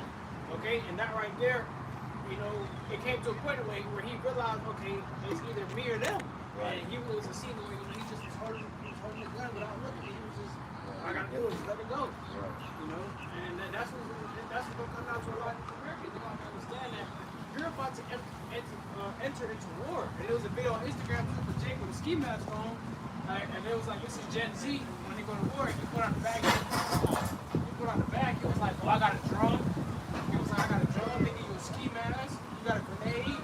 He was like, this is how it's gonna be to go to war. So they clowning the fact that there's a war going on, but that laughter will turn the sword really quick. If I may add to another thing when it comes to those, you know, effects of war, you have those veterans that be, you know, that's been in war, that's been in that lifestyle, that's been in that mindset. They come back traumatized from all the horrific things they have seen. You know, even things that's not supposed to be even taking place. You see, and it leaves them in a state of when they come back and they have PTSD. All right, where there's certain things, the sounds, the hearing, or looking, or even feeling, can bring back that destructive feeling that they feel. PTSD. Yeah, so you have where all right, where these men that's going to be taken and drafted over here to war about to experience a great tragedy that like none other, man. You see, that they're not even used to. I remember a brother did a video on it. I did a line back on it about these. It was a famous woman. Her name was Cardi B. She was speaking about all these men on these TikToks. Real, oh, that's weird. Yeah. You know, so you know they're not ready for it, man. You know, the goddamn hip shaking and all that. You know, hey, all that's gonna turn into TikTokers. right. All that's gonna turn into YouTubers. You know, all that's gonna turn into nothing but what is it? Casualties of there's a war, man. Casualties of war. Yep. Well, these men, they go to war and they get fight or flight syndrome, right? Where they constantly got to remain, the body has to remain in fight or flight. They got to be up on game. Okay, when they come home, they can't get that shit off of them. You know, they can't tell when it's a time of peace and a time of war anymore. These people are going to drive themselves insane and kill each other, man. You know? And we already have that now. You still got people still alive from World War II. You know? You still got PTSD from the time. You know? Hey, There was a video of a World. I'm glad you said that because there was a video of a World War II veteran. Man, he was eating like he was old, and there were a woman that went into the military, I guess for the reserves, and they actually enlisted into the military, but they never went to war. And she was like, "Well, we have equal rights too. We're the same as you." And he got mad. And he said, "Somebody give me the gun. I'm about to shoot these MF." He was getting visually upset because he was like, "You women didn't have to go through half the things we went through. I was on the front line." Yeah. And then the men, which they have to go through. And he said, you're disrespecting me by saying you're equal as me. He said, if I had a gun right now, I would have popped all of you on your face, man. And he was dead serious, man, because he has to do that, man. And that's why I said these women are about to get a rude awakening because there's actual men that had to go to war to fight for you women to get so big-headed to where you are now. That's the thing, man. You know, because people have been living in comfortability all this time, but they don't understand the casualties of death and war. A lot of people live off of silver spoons and shit, man. And, you know, so people don't understand what it's like to have your own family members die right in front of you and shit, man. So they look at it as, oh, it's not gonna be that bad. You know, ain't nothing's gonna happen. You know, a war. You know, war is not gonna happen anytime in our lifetime. Right. You know, because they're so comfortable with living these lifestyles that And they don't watch. They don't see what's going on. Right, and they're in denial. They're in denial. They're hoping the war don't come like that, so they're denial up until they got a damn P-16 in there. Exactly. You know, and you on a damn. Hey, I was I was driving home the other day, and it was a military helicopter with the damn gunners on the front of it and everything, driving right over my ass, man. Low as hell. I couldn't get my phone in time to get a picture, but it was low as hell. It looked like it was even wartime. That was a couple weeks ago. But I'm talking about it was an actual military helicopter, a damn. Apache helicopter, they got the guns on the guns on the side of them, they got the guns on the bottom too. Right. And I saw that. That motherfucker was like 20 feet in the air, man, just hovering over neighborhoods. It was hovering, I was in a neighborhood, it was hovering over a neighborhood. I'm like, yo, what the fuck going on, man? But that's the time we're coming in, so we're coming into a time where you get used to seeing that, man. But another thing I want to say too is in that movie Fury, there was a very heavy scene. I did a video about it where one of the characters, he told the main character when he was new, you know, he seen the shine in his eyes. You know, he had them crystal blue eyes. He seen the shine in his eyes. By the end of his eyes was great. All right, but he told him, he said, wait till you see it. I said, what? And see what? He said, what a man can do to another man. You see? When ain't no holds bars, ain't no laws, ain't no restrictions, ain't none of that. What a man, total war, what a man can do to another man. It was a scene in that movie I remember was very vivid where they was in these tanks and you had a path for the tanks and you literally had dead bodies. You could see the outline of a body in the mud and it was rolling over with the tank that and literally was turning into mire. You know? Fear movie. Yeah, that fear movie. Yeah, it was pushed into the mud. It was raining, it was gloomy, and then the tanks rolling over. It was like, oh, that was just a hell of a scene, man. That's a hell of a scene. That movie is serious. Hey, that. Well, it was on Netflix. Should be. You can watch it anywhere. Like, now they have the movie tank. So you don't type it in, you can watch it on YouTube. Yeah, to find a movie real quick, you can just always go on Google and type it in. They'll tell you where it's playing. That's the movie to watch, because that's how we come to it. And anytime we come into a time of war, that's when they start putting out all these war movies. And they try to, teach what the propaganda of how cool war is and stuff. It's not cool, man. These people go to war and they don't come back. They go over there and die, they come back and they don't come back the same. They wanted to see like the praise for joining to go to the war. Patriarch. Well, really, all these people in America are consumers. I mean, they depend upon something. You know, they depend upon America. They depend upon the government. But when they get out there and they're by themselves, they're going to lose it. Because they cannot be independent anymore. These people want to raise, especially this modern generation, this latest generation, they want to raise to be independent. They're raised to be dependent upon the system. Yeah, I would like to add too, because we even had in that movie, when people actually seen the effects of war, those people are actually hanging from trees, man. With signs basically saying that I give up. I don't want to fight for this country. Yeah. You got people that just want to fight for themselves. Damn, for the draft. You have to go on this side. In this day, today, modern day time, you talk about the women that's going to get drafted, but you've been through a lot of you women. You're going to get drafted, and because you're afraid to go to war, you're going to kill yourself, man. You're going to find you hanging up in your closet somewhere or something, man. And people won't be doing that because they're going to try to escape the war. They don't want to go to war. And the ones that survived too, like they had two women seen them before, they were in there with two women that cooked for them. When it was time for them to actually get back on their horse and get back in their tanks to keep going, the women too, artillery came out of nowhere and blew their house up. All right, and then that's where the dude Norman, I believe, but that's why the change comes. But you got to understand that, hey, death is a part of this war, man. Right, because he had just met them. He took a liking to the chick, but then 5 seconds later they get ready to leave, and then they had to get blown up. So you just had this whole moment with these people, and now they're gone. You see them from smiling to dying to dead. Like that's gonna fuck with your mind, bro. Yeah. So we're gonna really have to work on our minds so that we can remain sane in that day. This is why you're gonna need YAHAWASHI outside. Everybody think they tough till you see some real shit. Good movie to watch too. Brothers already watched it. Was that book Eli, man? You know, because it literally gives you how you're supposed to be in that time. You know, because Eli, which is played by Denzel Washington. You know, he was in a calm state of mind where he put his faith in the Lord YAHAWASHI, and he's letting the Spirit guide him, man. We're coming to a time where, you know, everyone's, you know, it's going to be death and destruction here, man. All right? And you're going to need the Spirit to guide you through all that death and destruction. You know, the scripture says, you know, man's body could be lying in the streets like garbage. You know, like shit, like dung. You know? And you're going to need the Spirit of the Lord to be in you to be able to sit there and look at that shit and be like, I got to keep going. All right? Because there's going to be people out here that's going to see that shit and they're going to be like, yeah, I can't do this shit no more. Next thing you know, they got a bullet in their head, man. It goes from there. Exactly. Hey, you got when you got it in these wars where you got this is why wars was always for men.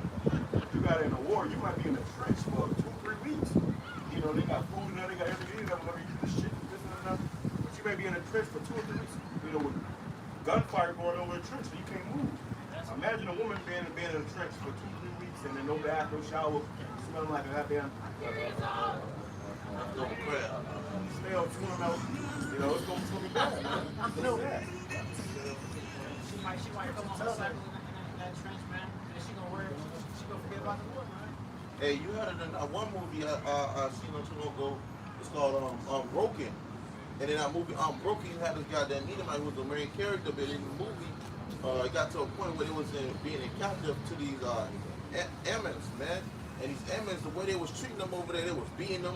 And they down there was growing, they was down there skinny and pining away. Yeah, man, got to do a video about that, you know, during the war, I think it was the Vietnam War.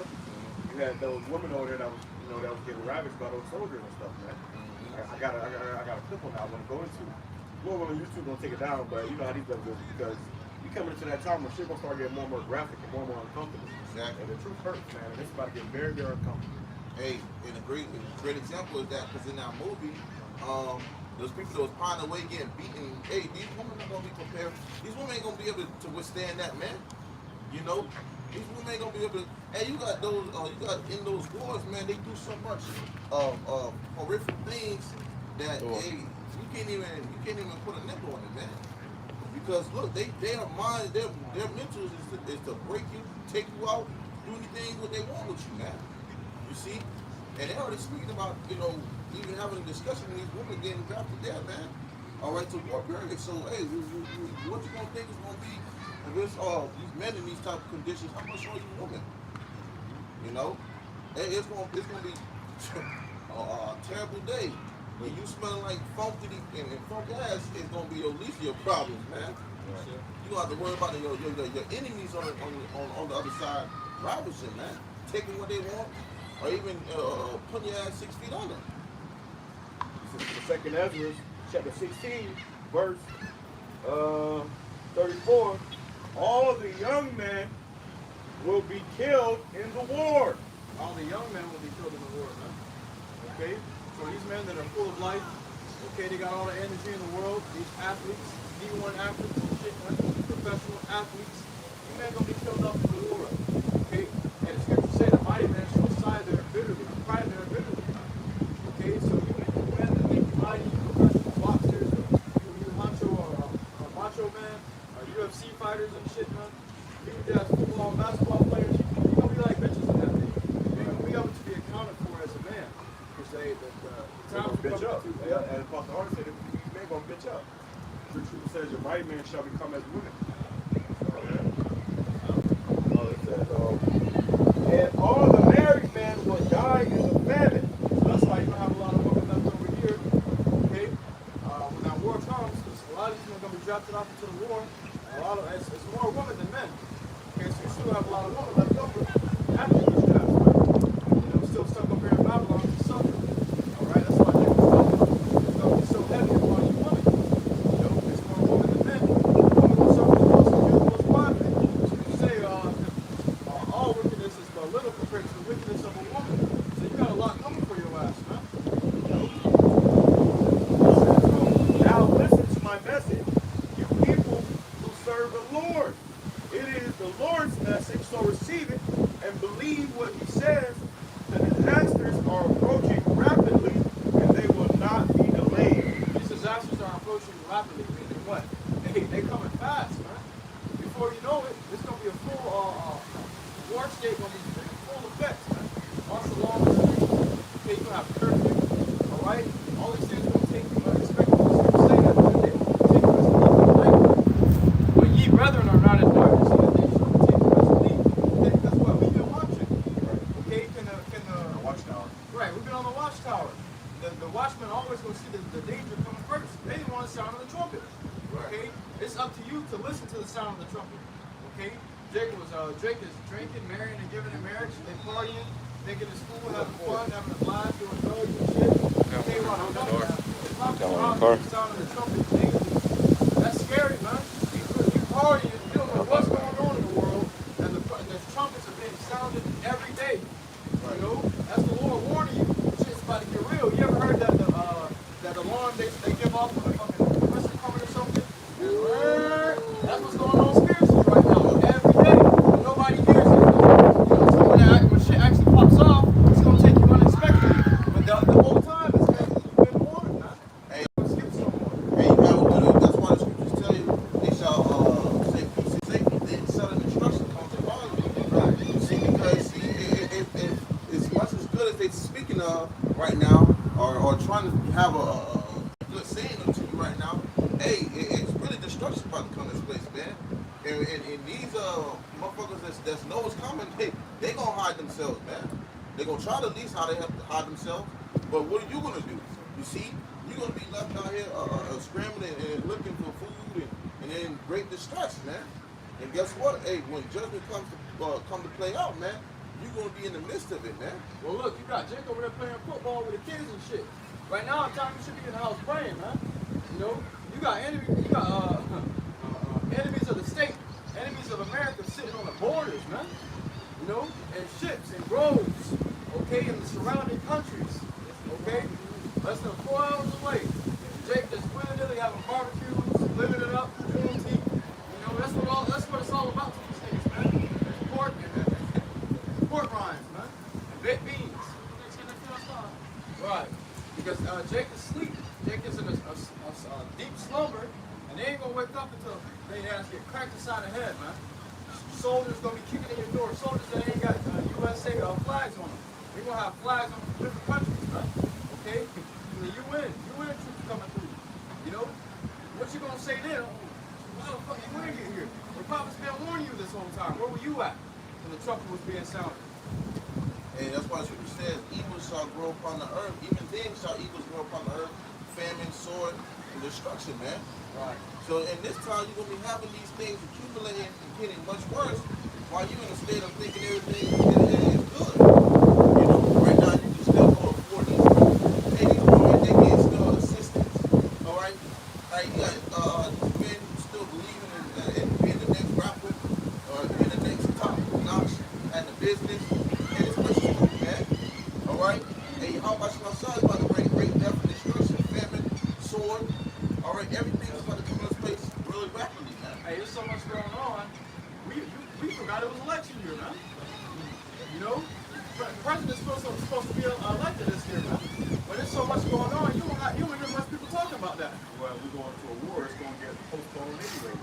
Right. You know, and you got this whole petrodollar thing that just happened, where you know that deal expired, which means America is going to go to war to maintain its hegemony, its dominance over the other nations. So war is inevitable. We're going to go to war, and their thing is they're probably going to try to push out before the elections, which is to keep this guy in office, and then you know it's going to be complete chaos out here, man. So this could be the year, very well be the year of Jacob's trouble. You know, this as opposed to our point here, the whole year of Jacob's trouble. This could very well be the year where they're gonna start drafting niggas and locking niggas up, putting niggas in FEMA camps. Right. They got camps here, okay, concentration camps, and they said it was for the dissident Americans, the Americans who are against the powers that be. So you speak up against this system, they will lock your ass up. You don't want to go to war, okay? Well, we got somewhere to go. Put you in a FEMA camp, man. Some of us may be cast to those prisons, and the Lord going to break us, send an angel to break us out, or a brother can break you out. Who knows what we're going to do? We're going to trust in YAHAWASHI,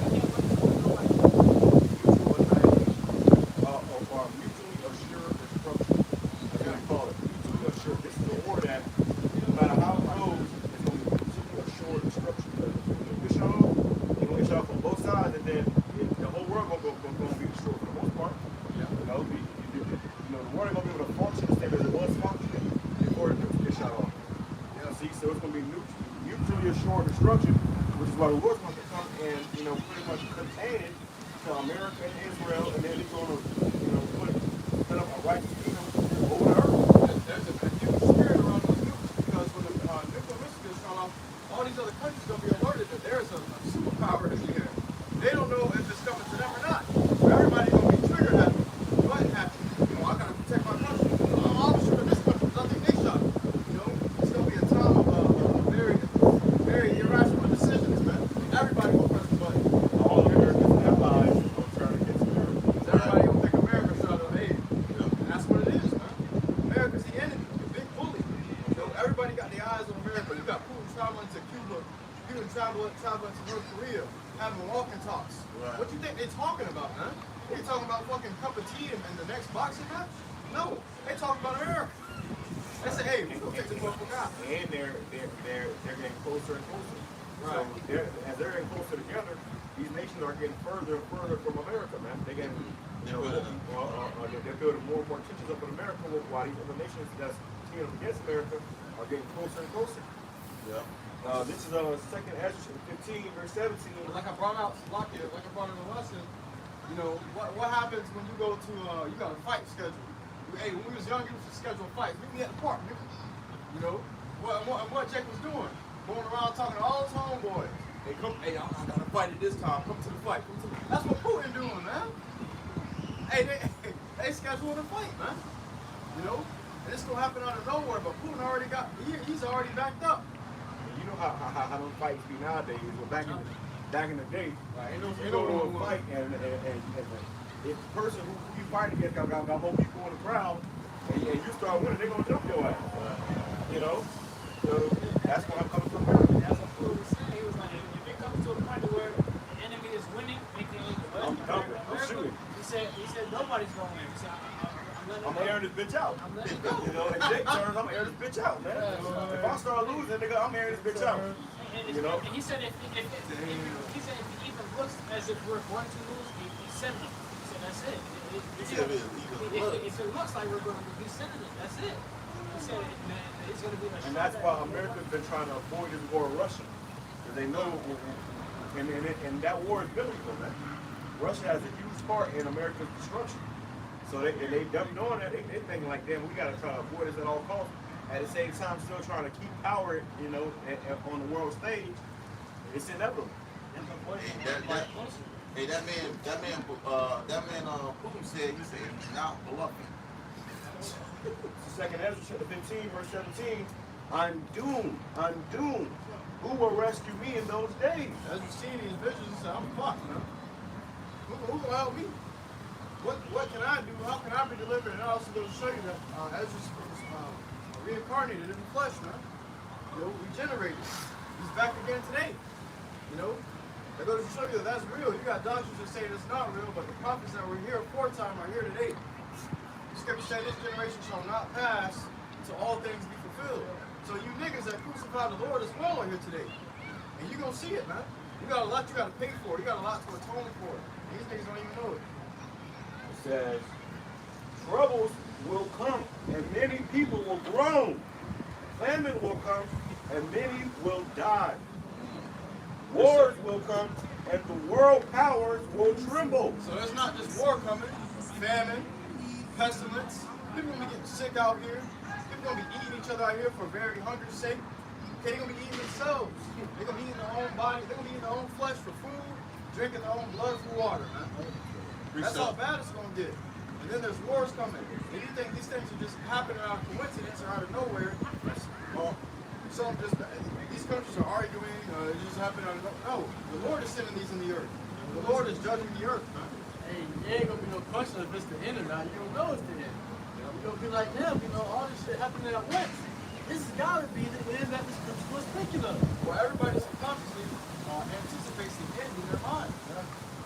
Like, and you've been having all over social media too, a lot of the jakes and the dudes that play Call of Duty growing up. You see that, and that's a part of Esau technology too, man. It exposes to the fact, man, because you know, all the Call of Duty when we were a kid, Nuketown 2025, you know, playing Call of Duty in 2010, man. So that seems so far away. But they were showing you that the U.S. was attacking Yemen. There was a map that you fought on called Yemen on the warship and certain different things, man. And now the U.S. is actually going to war with a lot of these different countries. In the end, the U.S. was losing, man. And you see in Newtown 2025 is when the nukes got shot off. Man. Obviously, we don't know the time of the day, the minutes, day, and the hour, but they were showing you that the Newtown 2025 is when the nukes got shot off and everything was destroyed. Right? It says, disasters will come and everyone will be terrified. What will people do when these disasters come? Because nobody, the Lord says, shall I find faith for everyone? Okay, because these people are faithless. These people will be terrified. The scriptures say, woe unto him that is faint-hearted, for he believeth not, therefore he shall not be defeated. Okay, so these people don't believe. There's going to be a lot of death and terror out here, man. A lot of fearful and afraid, man. You know? Hey, but we got the Lord, brothers. You gotta be a little hopeful, man. Cheerful and hopeful because, hey, we trust in the Lord. Show. There's nothing for you to be worried about. For us, these are good. This is the good news. This is the gospel. This is good things to you. These are good tidings. Okay, but to the world, these are bad tidings because it's gonna put an end to how they live wickedly, man. We hope for a righteous world. This world is over. Hey, scriptures say they are not of the world, even as I am not of the world. That's what YAHWAH said, man. Okay, so this world is hey, the Lord say what? This world is created for many, but the world to come for few. Okay, so our world is ending, their world is ending. Our world is about to begin, man. You know? It says, famine, epidemics, troubles, and suffering are sent to punish and correct people. Now, haven't we heard a lot about the word epidemic lately, man? You know? So this version of the scriptures showed you the modern terms for those words, man. Okay, so that you can catch it a little better. Epidemics. You know, people was hearing that, they was fucking panicking.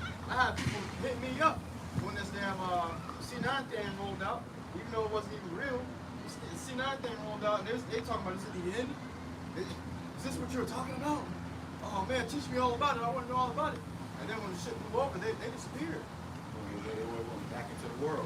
Yep. Oh, this crazy, dude. I don't know what you're talking about. So when the destruction comes, there will be no excuse to walk for why you've been bullshit because you heard it.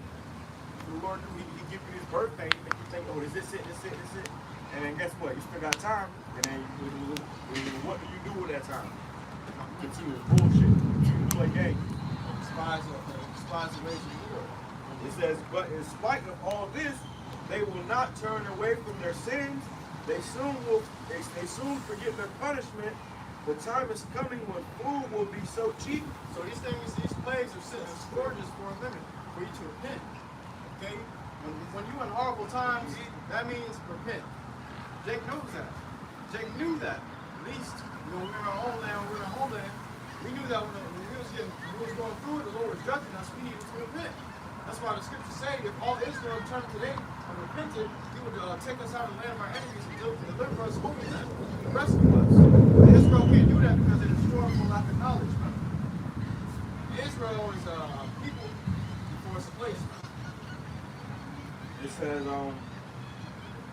the time is coming when food will be so cheap that people will think a time of peace and plenty has arrived, but then disaster will spring up everywhere. Even now they think a time of peace and plenty has arrived. Because guess what? The whole C9 thing blew over, right? Okay, so now they think peace and safety, be good. That shit's over with. Let's just chill. Let's hope no other epidemic comes upon us. But guess what? It's about to get a whole lot worse. And these devils know it. And they planning it, man. They got guidelines they want to accomplish by 2025, by 2030. Okay, and that means it's going to be a lot of hell breaking loose before those dates. Hey. That's less than 5 years away. Really less than 6 years away. And by 2030, they want the population under 500 million. And there's over 8 billion people on this earth. You know, so what is this? Look at this bird and the squirrel. That's how Esau gonna be on J Trail, man. On their tails trying to kill him. But they showed you the Georgia Guidestones before they blew them up that they want to bring the population under 500 million. In terms of killing 7 billion people, man. All right, so you have to think, what does the devil have in plan to kill that many people? You know, what is it? What is his goal? You know, they come in with the NWO, that New World Order. Right? If you don't bow down to the beast system, they're coming out with it. And what we be, you know, outcast in this society, man.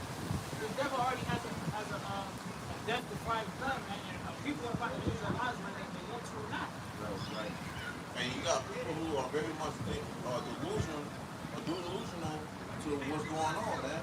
You know, they really can care less because, like the brother was mentioning, you got where they still got, you know, that city being spoken into them. They got food they can go buy, you know. They got everything pretty much out their hands to touch, man. So right now, it's not something that's so tragic to them. But when this devil come down, have a great rock, that's gonna show, man. It's gonna show. It says, but then disasters will spring up everywhere, wars, famine, and great confusion. Disasters will spring up everywhere, so not only in America, but in all these other countries as well. This isn't just judgment time for America, it's judgment time for the whole world, everybody in the earth.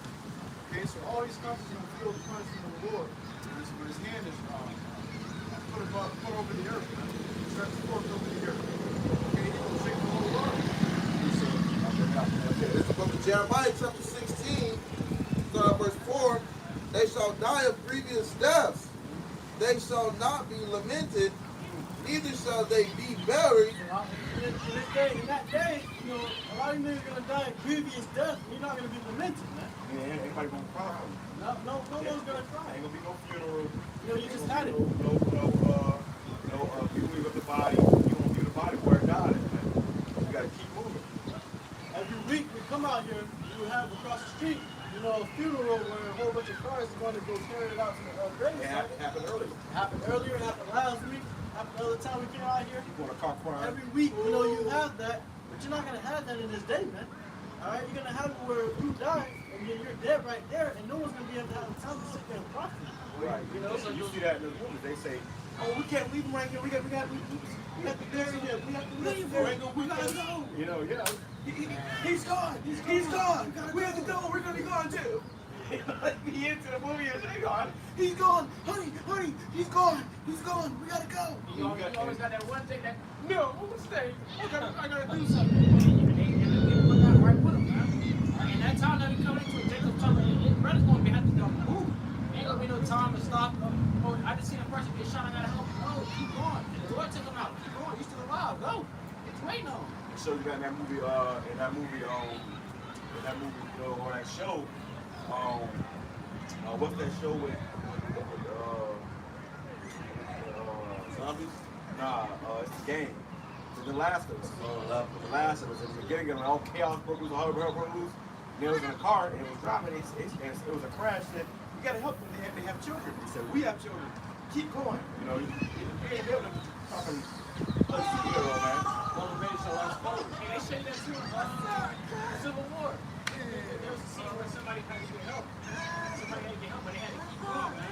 But that right there, Esau basically putting the theme in your head with his television about what's coming to this place, man. It's gonna be a time of no love, man. One-on-one, or free for all. The only people who's gonna have love and compassion for one another that day is the elect, man. It says, bringing it back, Jeremiah chapter 16. And the self-same movies, you got people that'll run across each other and say, "Oh my gosh, you're still alive. I didn't know you were still alive. I thought you would have died by now." You know, that's how it's going to be in these times. Because you ain't going to know if your family members are still alive or not. It says, back to Jeremiah chapter 16, verse 4, starting from the top. They shall die of grievous deaths. They shall not be lamented, neither shall they be buried, but they shall be as dung upon the face of the earth. Woo, so they're not going to be buried either. You're not going to have time to have a whole funeral, man. You're not going to have time to bury this man. You know, you got to be able to go, you know. Shit happens, man. You know, you're born for the brother of the spirit, but you got to keep going, man. You got to keep your eyes on getting the fuck out of there, man. All right? And their bodies are going to be as dogs on the street, so you're going to be walking over people, and they're going to be sitting there like shit. You know, it's going to be staking up the roads, you know, because once your body dies, it's starting to decay and shit. And you got, gets infected, all the diseases, you know, start to smell. You know what I'm saying? That's what's going to happen in that day. You're just going to be sitting there left out on the streets, man. Because no one's going to have the time to sit there and look at you and take care of you, eventually bury you, give you a proper funeral, a proper burial. No one's going to be thinking about that. It's going to be survival of the fittest, man. Right. All right? Hey, well, if Sloppy from AI, you have it where, you know, we speak about going into these wars, man. So how much more for these men that go over there to go to war and they die with grievous deaths, and their bodies are left in the fields, man. You had times like World War II and those Civil War. You had all those wars that were showing you great examples of men's bodies being deploted and exploded and bodies just everywhere, body pieces everywhere. And how much more are when it comes to you got that Jacob's trouble, man. You know, you got your man that's going to war, they shut off the war, they over there fighting, and you have all hell breaking loose over here, which is going to be a tragedy for the woman, because the woman is going to be in great distress, because you're going to have no help, you're going to have no man to protect you. You're going to be left defenseless, man. And it says, but they shall be as dung upon the face of the earth, and they shall be consumed by the sword and by famine, which we was just going into that, man. All right, so here you have another account of the scriptures going into, all right, the effects that's going to come behind the things in the judgment YAHAWASHI going to bring upon this place. The aftermath, man. Okay? It's going to be a cause and effect. You're going to have a sword and famine is going to come upon this place for its great wickedness. It says, and their cartridges shall be meat for the fowls. It says fowls of the heavens. You have birds, man, nipping and biting and doing their thing as eating away of these dead bodies, man. Okay, it says, and for the beasts of the earth. So you're gonna have these fowls of the air, even beasts that walk upon four paws, man. All right, doing their job, man. Which is a state of this. It's gonna be a gloomy day, man. It's gonna be a devastating day. Okay, it ain't gonna be nothing nice and pretty. All right, that's why you're going Jacob's trouble. It speaks of a thing of not of peace but trembling and of fear. Okay, so It's gonna be riddled with stench from dead bodies. yeah. You got after like a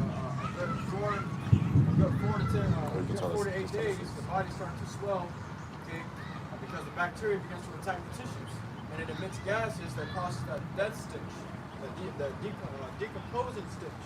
That's what you're gonna smell all throughout the streets, man. There's gonna be so many dead bodies, so everywhere you go, it's gonna be stink as hell because it's gonna be death everywhere. Okay. Your brothers made that analogy too. You know, when you see a dead animal, or like you smell a raccoon or whatever that got hit on the side of the road, you can smell it, and you don't have to be exposed to it. You can smell that, and that's just a small animal. So how much more? 1,000 human bodies in the city, man. Yeah, I saw when I was younger, there was a hurricane that came through, and I'm walking home one day after the hurricane came through, after moving back to school and stuff. You know, it was kind of raining a little bit, but it was like, you know, you went outside, you know, there was a squirrel that was dead on the road.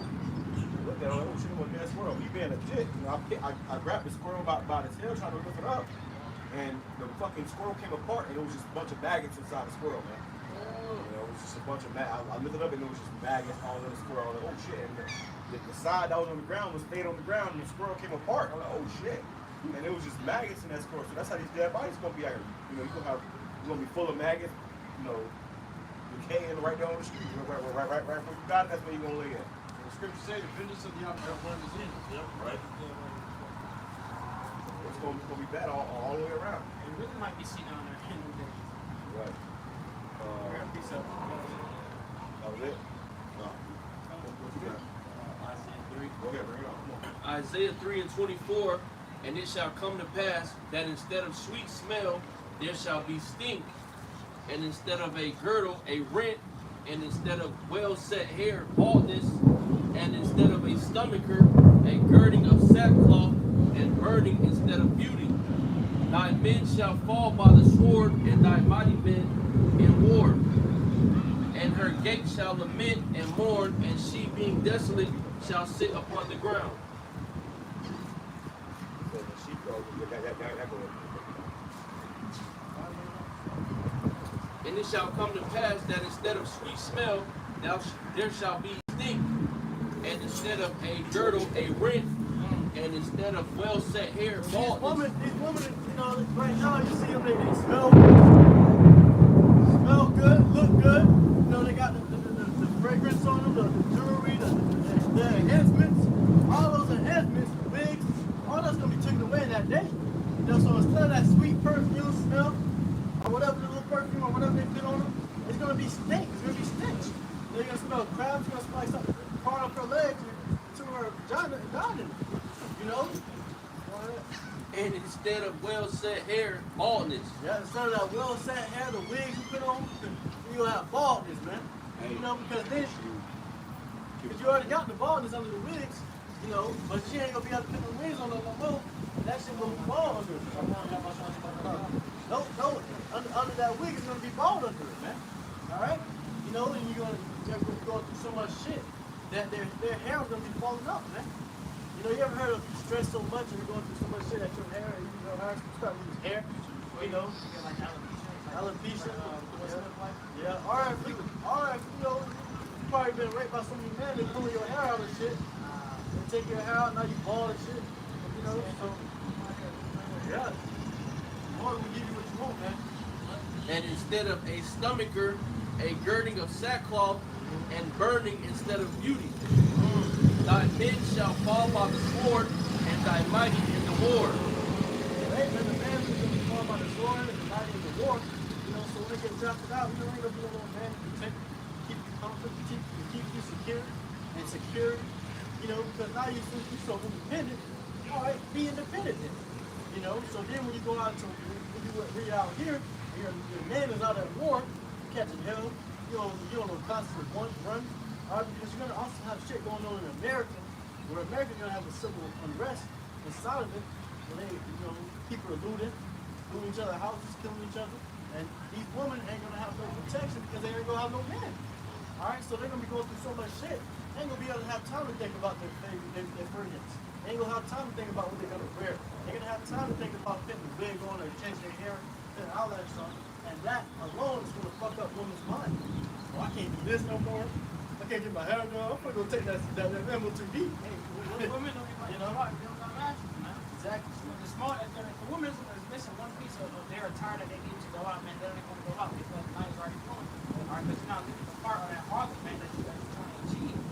Okay? That's what's gonna lead a lot of these women to go take that seat. All right. And it could be a lot of women that men want to deal with, man. All right, because they don't have the faith. All right, we just got into Job's wife. You know, she didn't have no faith. She told Job to curse the Lord and die. All right, so imagine that day you with your woman. Nine times out of 10, the woman you're dealing with probably gonna say the same shit, man. All right, you gotta have an actual woman moved by the spirit of the Lord to be able to endure all that with you, man. All right, you can't just have any old woman because any old woman is gonna go take that seat. They ain't gonna be able to accept the fact that they can't get new lashes, they can't get their hair done, they can't get the Chanel and the Gucci and the Louis Vuitton. They can't get all the design no more. They ain't gonna be able to handle that fact. So they're gonna go into Esau, which they didn't go to in the first place, and they're gonna get caught in that snare, that trap. All right, and that's why when they get that, that's what they're gonna do. They put that seed up out. You can't buy or sell. You can't get whatever the fuck you want. You know, unless you got the seed up. Yeah. Women are not going to be able to live in that pleasure anymore, so they're going to feel like they're forced to get in that sea up. They're going to go get it. Hey, you see that now, man. Every weekend, brothers we out here in Florida, man. People come down here to Miami and different parts of Florida to go party, man. Every weekend, you have multiple women going out to party, man. Women getting ready to go out, party, get drunk. It's a constant thing every single weekend, week out, man. Women don't get tired of that. So when it comes down to where you can't party no more, you can't go out with your girls and have mimosas and get drunk, man. We want to go back outside. All right, Esau, here, take this MOTV. You're going to take that to go out and party, but in the end, you're going to lose your own soul to be burned in front of the Lamb and the holy angels, man, the holy heavens. Okay, so it's not going to be worth it. And that's what the brother Ibar was going into earlier. These women, they go and they act based off of what they can see now, man. They try to tell them, hey, the Lord's going to provide for us. The Lord's going to come back soon. Watch for the prophecies, you know, hold me down. And so they're going to forsake that and go take a seat of it. And then when brothers are getting beat up, oh, he was right. I'm sorry. And that's a lot of these people dropping down, man. I got to do something. Get us in. This is the book of Proverbs, chapter 22. I'll start at verse 3. A prudent man foreseeth the evil and hideth himself. Alright, so a smart man is seeing the evil to come, he hideth himself, man. We're seeing that the MOTP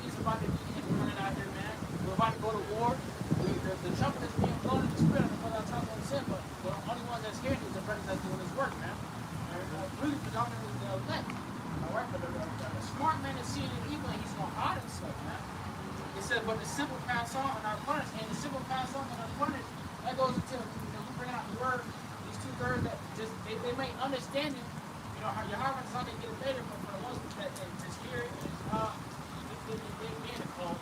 They ain't talking about nothing. The ones who just go on and say, oh, I'm going to live a long life here, those are going to be the ones that are going to pass on and going to be punished, man.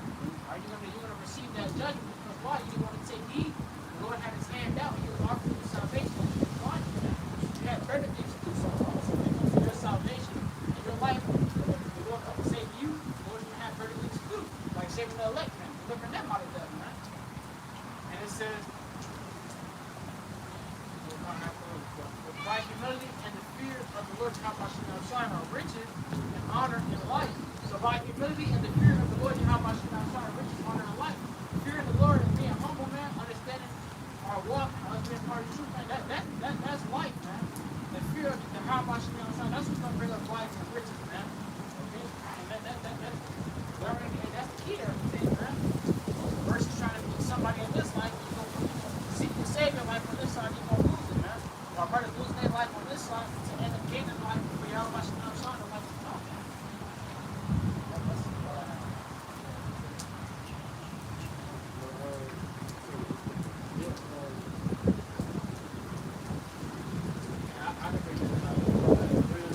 This is the book of Proverbs, chapter 22, and jump down to verse 6. It says, train up a child in the way he should go, but when he is old, he will not depart from it. All right? And that's what brothers are doing now. The way you raise a child is the way they're going to be all brought up. You see here in America now, you got transformers, disposal pieces, man. They're raising up children how they want to be raised up. So now when it's time for them to go to war, you see in school now, you got a lot of these boys that are flamboyant. Now it's time to go to war. All right? You've been training up your child to you've been training up your child to be a monk and how to do all these different things. Now it's time to go to war. Your child ain't going to know how to go to war, man. Alright, but he shouldn't be fighting for these Edomites anyway. But the point is, you got to train up the child the way he should go. Well, even if you don't go to war, it's going to be war in the streets of America. So you got to raise your sons to be men and your daughters to be women. If not, then they're going to be lost and confused in that day and get caught up. I saw a video of studs dancing. They was dancing some crazy shit, and it was just pure confusion. But that's, you really only see that over here in the West, man. You go to these other countries in the East, man, that women know their natural role. But here in the West, people don't know their natural role anymore. People are confused. They have their minds fucked by America. So what's coming out of that? Destruction, man. And the men are full men anymore. Our wisdom was could have been, you hear anything about Drewski, and even him on there, he was saying how, he was like, bro, I don't like just diapers. I like diapers that dress like women and men. He was like, they still diapers. He was like, I like a diaper. And that right there, he got blonde hair too. We know Drewski. He was at Diddy party, so he got pictures. Oh, did you see that? Yeah, he said that on the he was basically arguing with the dude who was from Boy Scout uniform, talking about which black they wanted. And to be honest, some of the guys were like straight up dudes, man. All right, he was like, well, I like dice. I don't care if she goes like a dude or a female. She a dice. I like that dice. I want dice. And he had the blonde hair and everything. And everything. He threw, man. Yeah, which is homosexual. Because you could want a date. You want a woman that's trying to act like a man. You might as well say that you want a man. He said, and I'm quoting his word verbatim. He said, I like what I like. That's what I like. All right, she is in prison. No, he said she a real nigga in the streets, a freak in the bed for me. Yeah, that's fucking niggas. You shouldn't be working with that. Wrong reason. He was eating popcorn and shit. That was the word. Nah, man, that's and that, they call that entertainment now, man. Yeah. Bunch of fucking folly, a bunch of bullshit, bro. These motherfuckers are awful. That's why, hey, we hoping and praying the Lord send his word soon, man. Get rid of these niggas, man. These niggas gotta go. We gotta start talk sort of. We just pray the Lord have mercy upon us and our families in these things, man. And it's gonna get ugly, it's gonna get uncomfortable when that time does come. Everybody's gonna be, considering what they did or didn't do for YAHAWASHI now shine. See on that?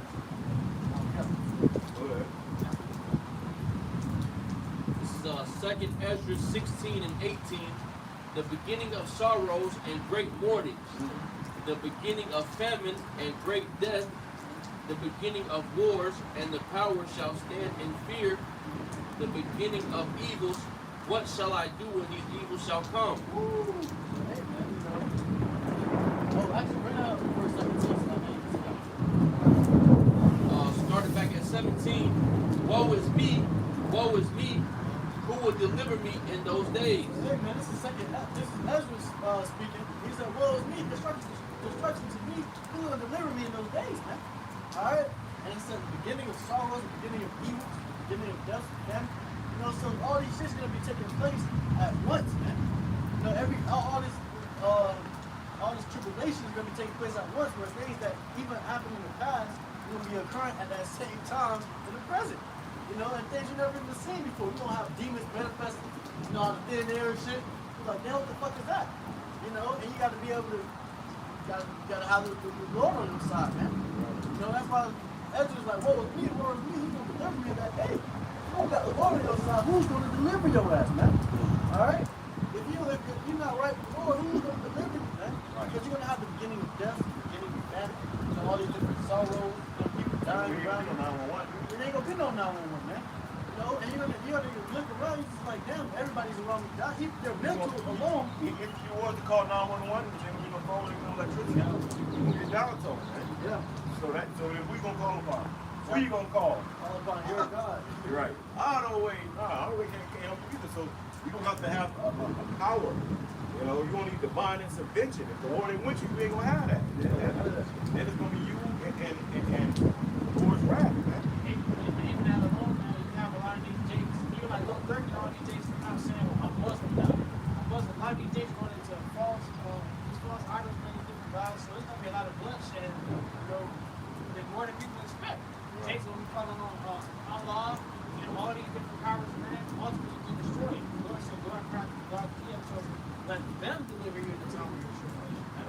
So let them. All right, that was basically rhetorical because they're not, man. You're going to be put to them. It's like that statue of Rio de Janeiro. They had basically a small miniature Cesare Borgia statue. And they had to be saved, man. There was a flood and somebody had to literally pick it up and carry it around the church. What shall I do when these evils shall come? Behold, famine and plague, tribulation and anguish are set as scourges for amendment. Woo! So all this is set as scourging for amendment, man. Because these niggas be going off, man. Alright, so Lord has set all these before you as scourges for amendment, you know, to give you back what you have done, man. Alright? Whatever you put into this world is what's going to be gained back, man. You want to be a goddamn prostitute? Lord will have your ass get robbed and grabbed until you get until you're done, man. You know, so A lot of these women are prostitutes. yeah. A lot of these women that sold the box. A lot of these women that thought it was cool because their friends were going to get on OnlyFans. So you want to be a whore and nothing. Hey, now it's time to turn up. Yeah. And it's all for money, man. A lot of people do whatever just for the money, man. Alright, so Lord's gonna judge you by that. Lord's gonna destroy you niggas. Alright? And that's gonna be the amendment for you, whatever you was doing, all your sins, your iniquity, you know, the death and famine, you know, you get killed out into the streets, and your body's left out as dumb. You know, you gotta really do some shit for that to happen to you, man. You know, that's why we really need the Lord, man. Hey, women lost their morals for paper, man, substance. In the end, that paper, same substance you basically sold your body for is going to be casted into the streets. It's not going to have no value anymore. Right. So then what? You got the dollar gonna fail. So you know, say you are rich. Say you do got a lot of money. Say you do. Ain't gonna be nothing because that money ain't gonna be shit no more. Hey, Esau's about to move the goalposts. Everything that you done sacrificed and sold your soul out for, it ain't gonna mean shit that day. So you gonna have to either, you know. Well, really, if you ain't seeking your help out, you know, sure now, you're going to ultimately have to bow down to this damn brother. You know, a lot of you going to take that Koragma, and a lot of you are going to get melted by those nukes, man. Majority of people you see throughout your life, they going to die. You probably got to get that mind state. Clear with people, you know, you see it, you know, even your families, your old friends, you got to have your mind. These motherfuckers ain't going to make it. They will end up being destroyed, man. For the most part, they ain't serving y'all by shit on shine. They're just waiting on inevitable destruction. You know, and it could be sooner than they think. People think they're gonna live to be 90 years old in this time. You got your damn mind, bro. This place ain't got much longer, bro. You know? People think they're gonna grow old and die here. Nah, you gonna die, but you ain't gonna grow old. That's actually a nightmare. And I don't know about other brothers, but I can tell that for myself. I don't want to get old in this captivity.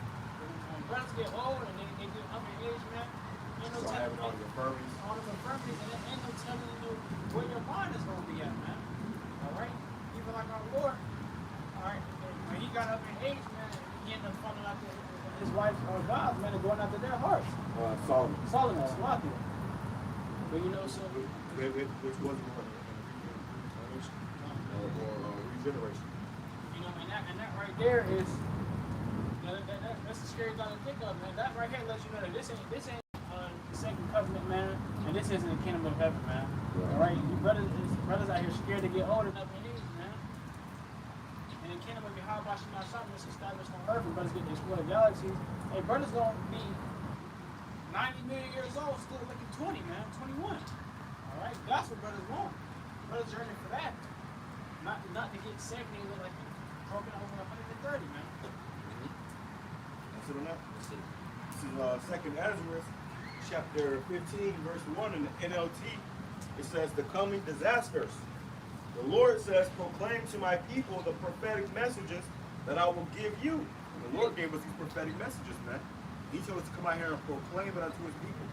So our people are you so-called Negroes, Hispanic, Native Indians, you Israelites, of the elect. But we got to talk to all of them. We don't know who the elect are. So we're proclaiming this word from YAHAWASHI, his message unto you Israelites and all you people, really. Because you got to hear the word of the prophets. It says, and then have them written down because they are true and will be fulfilled. So the prophet there had to write these words down. They got these visions, they got this understanding, they got this message and they wrote it down. And now what we're doing is we are here, which we could be those prophets back again from home aforetime, and now we're proclaiming this message to the whole world. And it's the same message. It says, do not be afraid of those who plot against you or be disturbed by their unbelief. So we're not supposed to be afraid about those who plot against us. Esau making plans. He getting ready to come down with this Rex 84 movement, or that that Alfred, that King Alfred plan, which is going to, usher in Jacob's trouble and my martial law. This devil, he ready to come for us, man. The Lord said, don't be afraid of that. Don't worry about that. 2/3 niggas that want to come up against us, we ain't worried about that, man. It says, do not be afraid of those who plot against you or be disturbed by their unbelief. All unbelievers will die because of their unbelief. So you can't get down. If you can't get down with the message that YAHAWASHI has sent us to give you, you're going to die in your unbelief, man. Okay, so it don't matter what people think. It don't matter what the people of this world, how they feel about this message. Because if you can't get down with it, it wasn't meant for you anyways. You're going to just end up being destroyed. It says, the Lord says, I am going to bring terrible disasters on the whole world. War and famine, death and destruction. And because wickedness has spread everywhere and evil has reached its limits, therefore the Lord says, I will no longer remain silent about the wickedness of these godless people.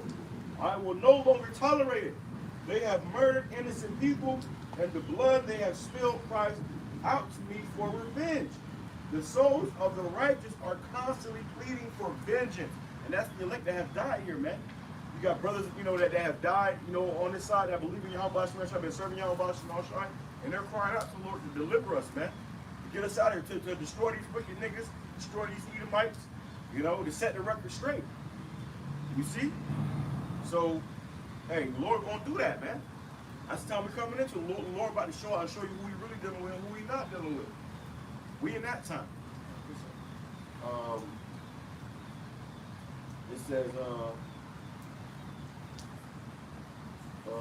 let there be no doubt, says the Lord, I will hear the plea of all the innocent people who have been murdered, and I will take vengeance for what has been done to them. Because you have the elect.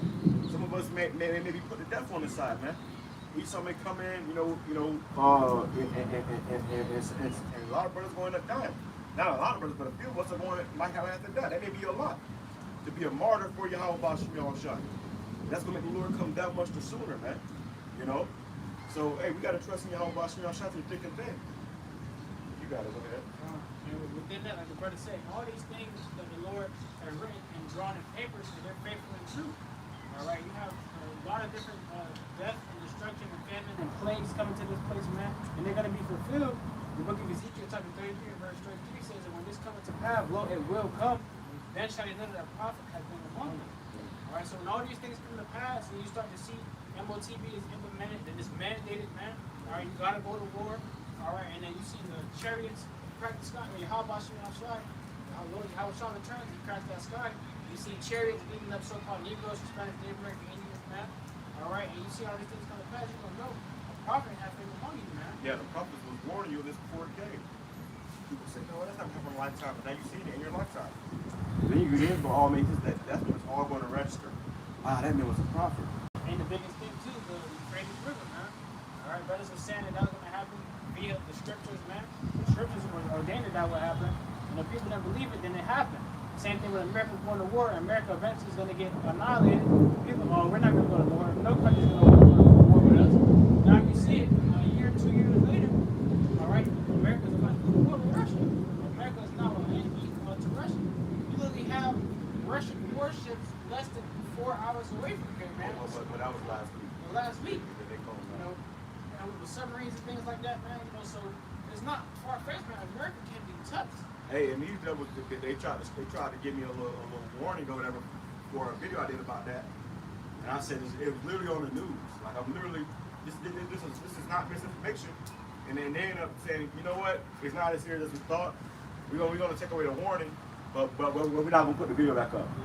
Why you put the video back up? Because if it was misinformation and it's not as serious as you thought, I mean it's not misinformation. But you hit the warning back, that means that you know something ain't right. So you should just put the whole video back up. But they don't like, you know, that America being vulnerable spirit going out, man. You know, they don't like that. So this devil, he trying to stop that. They're also trying to keep the people of America and instill that sheeple mindset, man. Right. That consumer mindset, because America has already been, and the war's already started. They're just not making it public to the American people. The average American, they're waking up going to 9 to 5 every day, and busting their tails while as people are going right now in Ukraine or somewhere, getting their heads popped off, man. All right, so this is sounding far-fetched, man, but when it comes, it's going to come hard. It's going to be right there at your front door. And the brother was saying, you're going to see UN troops with different army flag patches on their vests, kicking in your doors, when your family, ravishing your families, man. They put you to death last. You people are going to experience a lot of excruciating pain with people being put to death on your side, man. And you're not going to be innocent. So the scripture says grievous deaths. You know, so the Lord's going to give you one of the worst thought of death. That you can never really even think about. That you can never even put your mind on the pain, how much pain it is. You know, and He's going to deliver you that.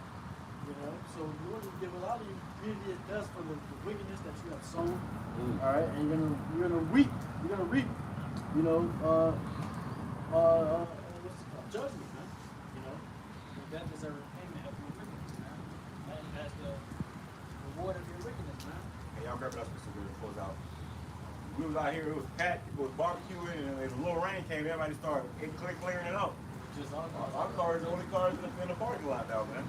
And that's all really security. How about you? Shot word should go out in season and out of season, man. So we blessed to be able to come out here and serve you. How about you? Shot that's our ability, man, and make our body the living sacrifice unto you. How about you? Shot in these last days, man. It's truly a blessing to have this knowledge, truth, and understanding, and to be able to do something with it, man.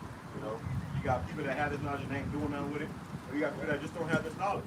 You know, so we're grateful that we have it and we're doing something with it, and that's increasing our faith every day as we see these plagues play out, man. Yeah. It says, this is 2 Ezra 15 and verse 1. Behold, speak thou in the ears of my people the words of prophecy. So that's what we've been doing out here this whole time, is speaking prophecy into the ears of the Lord's people, man. All right, telling you what's about to come into this place, the horrors, the tribulation, you know, the hell, and all the things, you know, keep you updated with the current news. Yeah, that's what we was commanded to do. Commanded to do. Speaking these prophecies in your ears. You know, this is the same about, you know, teaching you in your ear a rap song. Speak in your ear some damn gospel, some Hebrew gospel music. Telling you smooth things. Telling you these prophecies, man. It says, which I will put in thy mouth, saith the Lord. That shows you that you just ain't being speaking our own words. The Lord put it on our spirit to come out here and do this, and He put these words in our mouth. And it's coming out of the Holy Bible. Go ahead. It says, and cause them to be written in paper, for they are faithful and true. Fear not the imaginations against thee. This is what I just brought out in the GMT. Now it's the KJ, I mean the Apocrypha or the KJV, and it's making it, you know. But you're hearing it again, you know. But it's getting clearer, the vision is getting clearer and clearer. Go ahead. It says, let not the incredulity of them trouble thee that speak against thee. For all the unfaithful shall die in their unfaithfulness. All the unfaithful, go ahead, you got it. All the unfaithful shall die in their unfaithfulness. So nobody believed us when we came out here, man. When we try to tell you to come back into the Lord, when we try to tell you this is the only way to be saved from the nuclear missile destruction. You know? No one believed us, man. So let all the unfaithful die in their unfaithfulness, man. Since you ain't believe, you're gonna die with that unbelief, man. Right. You're gonna die with your works being that you never believed in the Lord, man. Alright? And you have to live with that, man. You know? But let me put this real quick. It says, 2 Ezra chapter 9 and verse 1, it says, He answered me then and said, measure thou the time diligently in itself. Measure out the time diligently in itself. Understand the times that we're in. Alright, it's not a time that we're trying to put a life here, trying to be the next NBA star or NFL star, man. Measure out the time. Alright? Yeah, and we're doing that through, so, you know, being watchers of the Lord, watchmen of the Lord, and we're telling you the articles that's coming out, you know, the current news that's coming out, showing you that this place has a time limit on it. Watch That for these time limit is almost over. Watching for these prophecies. Hey, every day you got news coming out that's getting more and more prophetic, showing us what time we're in. Yeah. If you can't see it, hey, that's you, but we can see it as clear as day. The Lord has given us the eyesight to understand what's going on, to understand what this means, what that means, you know, with these, what's going on with other countries and what's going on in the news. We know what these things mean because we had to understand it in the Bible. The scriptures, the Lord told us what's to come. So when it comes, there's going to be no surprise unto us, or to everybody else. They're going to lose their mind.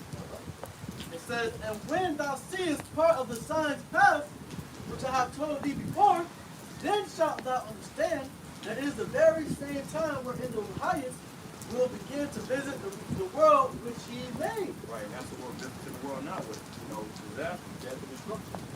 Right, and it's only going to increase. You know, it talks about how a woman is in labor and she has those contractions. You know, they get breast exercise, you know,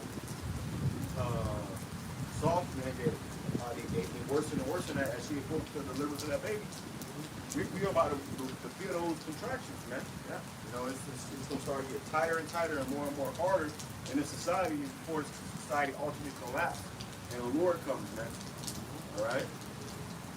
It says, therefore when there shall be seen earthquakes and uproars of the people of the world, then shalt thou well understand that the Most High spake of those things from the days that were before thee, even from the beginning. Even from the beginning. So this is already established that this is going to happen. See, we ain't coming out here and saying that the news is already established. So before the foundation of the earth, that this is how it was going to go. We're just out here delivering that message up to you. A lot of people that's in their own world, that's in la-la land, that's confused, that's, you know, caught up with their careers or you know, their life. You're going to mildly regret everything you did if it wasn't serving YAHWASHI all shot, man. And that goes along with Ezekiel 33 and verse 33. You know, then shall the Lord prophet have been among you. Right? Because the Lord has been speaking through his prophets, telling you the signs that are being passed. You know, the signs, the prophecies that are being unfolded. And you have not listened. And then when you see this, then you're going to know, okay, this is the time that the prophets have been talking about when the Lord is about to visit the earth again. Right. It says, for like as all that is made in the world has a beginning and an end, and the end is manifest. It's made manifest. So it's starting to manifest. You see, it's getting clearer and clearer. That vision is getting clearer and clearer, man. It's being made manifest. So now we see how it's going to play out, you know, to a certain degree. You know, as days will go on, it's going to be closer and closer to the end of this place. It's going to make more and more sense how this place is going to go out, man. You know, it's going to be clearer and clearer. And that's going to just increase our faith more and more. You see it, because you've been saying this for, you know, some brothers 3, 4, 5, 6, 7, 8 years, man. You know, and people thought it was crazy at first, but now we don't want to see it crazy no more. You know, it ain't so far-fetched no more. So we will never go to war with Russia. You know? So that. This is the book of Habakkuk, chapter 2, in the GNT. It says, I will climb my watchtower, and I will wait to see what the Lord would tell me to say, and what answer he will give to my complaint. Woo. So, hey, man, we climbing the watchtower and we're waiting for the Lord to see what the Lord will say. All right? You know, so, you know, Lord speaks to his prophets, Lord speaks to his watchmen, you know, and we study, you know, with the current times and things that's happening. We come out here and the Lord speaks to us to tell you what's happening, man. To show you the signs, man. You know? All right? The Lord gave me this answer. Write down clearly on tablets what I revealed to you, so that it can be read at a glance. Put it in writing, because it is not yet time for it to come true, but the time is coming quickly, and what I show you will come true. So It makes like the Lord is telling you, write these things down on the page. All right, because these are the prophecies that I'm telling you. All right, and then when it comes to pass, you're going to see these. It's rolling on the scriptures. The scriptures are telling you, okay, this is what's happening, man. Right. These are the prophecies that's being unfolded. All right, and now we going back. And we looking and we like, okay, the Lord said this, and this is happening now. We're in that time. Right. You know, so the Lord gave to his prophets the words, the knowledge, you know, to write down so you can be able to preach them, man. You know, in this day, in this coming day, man. Right. You know, as of right now. It says, and what I show you will come true. It may seem slow in coming, but wait for it. Yeah. It will certainly take place. It will not be delayed. Ooh, so hey, man, what the Lord is saying to us, the prophets that the Lord is telling us, it will seem to tarry, but wait for it, because when it comes, it will not tarry. All right? You know, ever since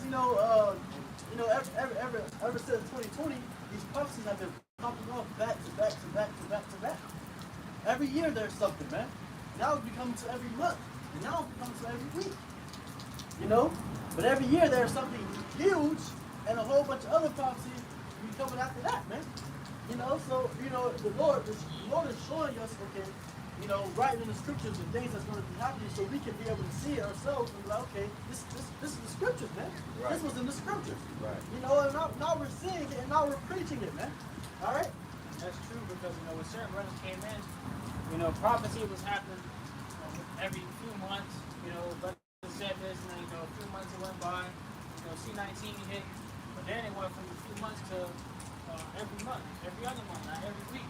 Now every day you see a different article about war, about diseases, about famine, food, the chicken, all this other news coming out every single day, man. That's how you know the Lord is speaking at the times for the elect sick, man. The Lord is trying to get the collective out of there. It says, verse 4, and this is the message: those who are evil will not survive, but those who are righteous will live because they are faithful to God. Yeah. So those that are evil, you're not going to survive.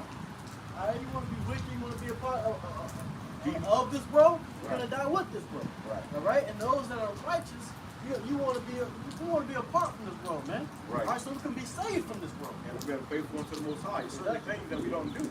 Yep. People look at us crazy. Oh, you don't celebrate birthdays? Nope. Oh, you don't do that? You don't celebrate Christmas? Nope. We're wondering why. Well, this is why.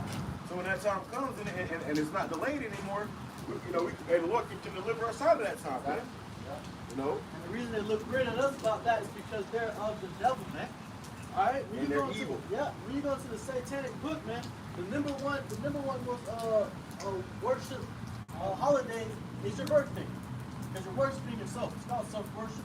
All right, and niggas look at that shit like it's supposed to be. You know, they look at the good things as bad and the bad thing is good. So they look at birthdays like this is a good thing. You know, attitude on the day. My birthday.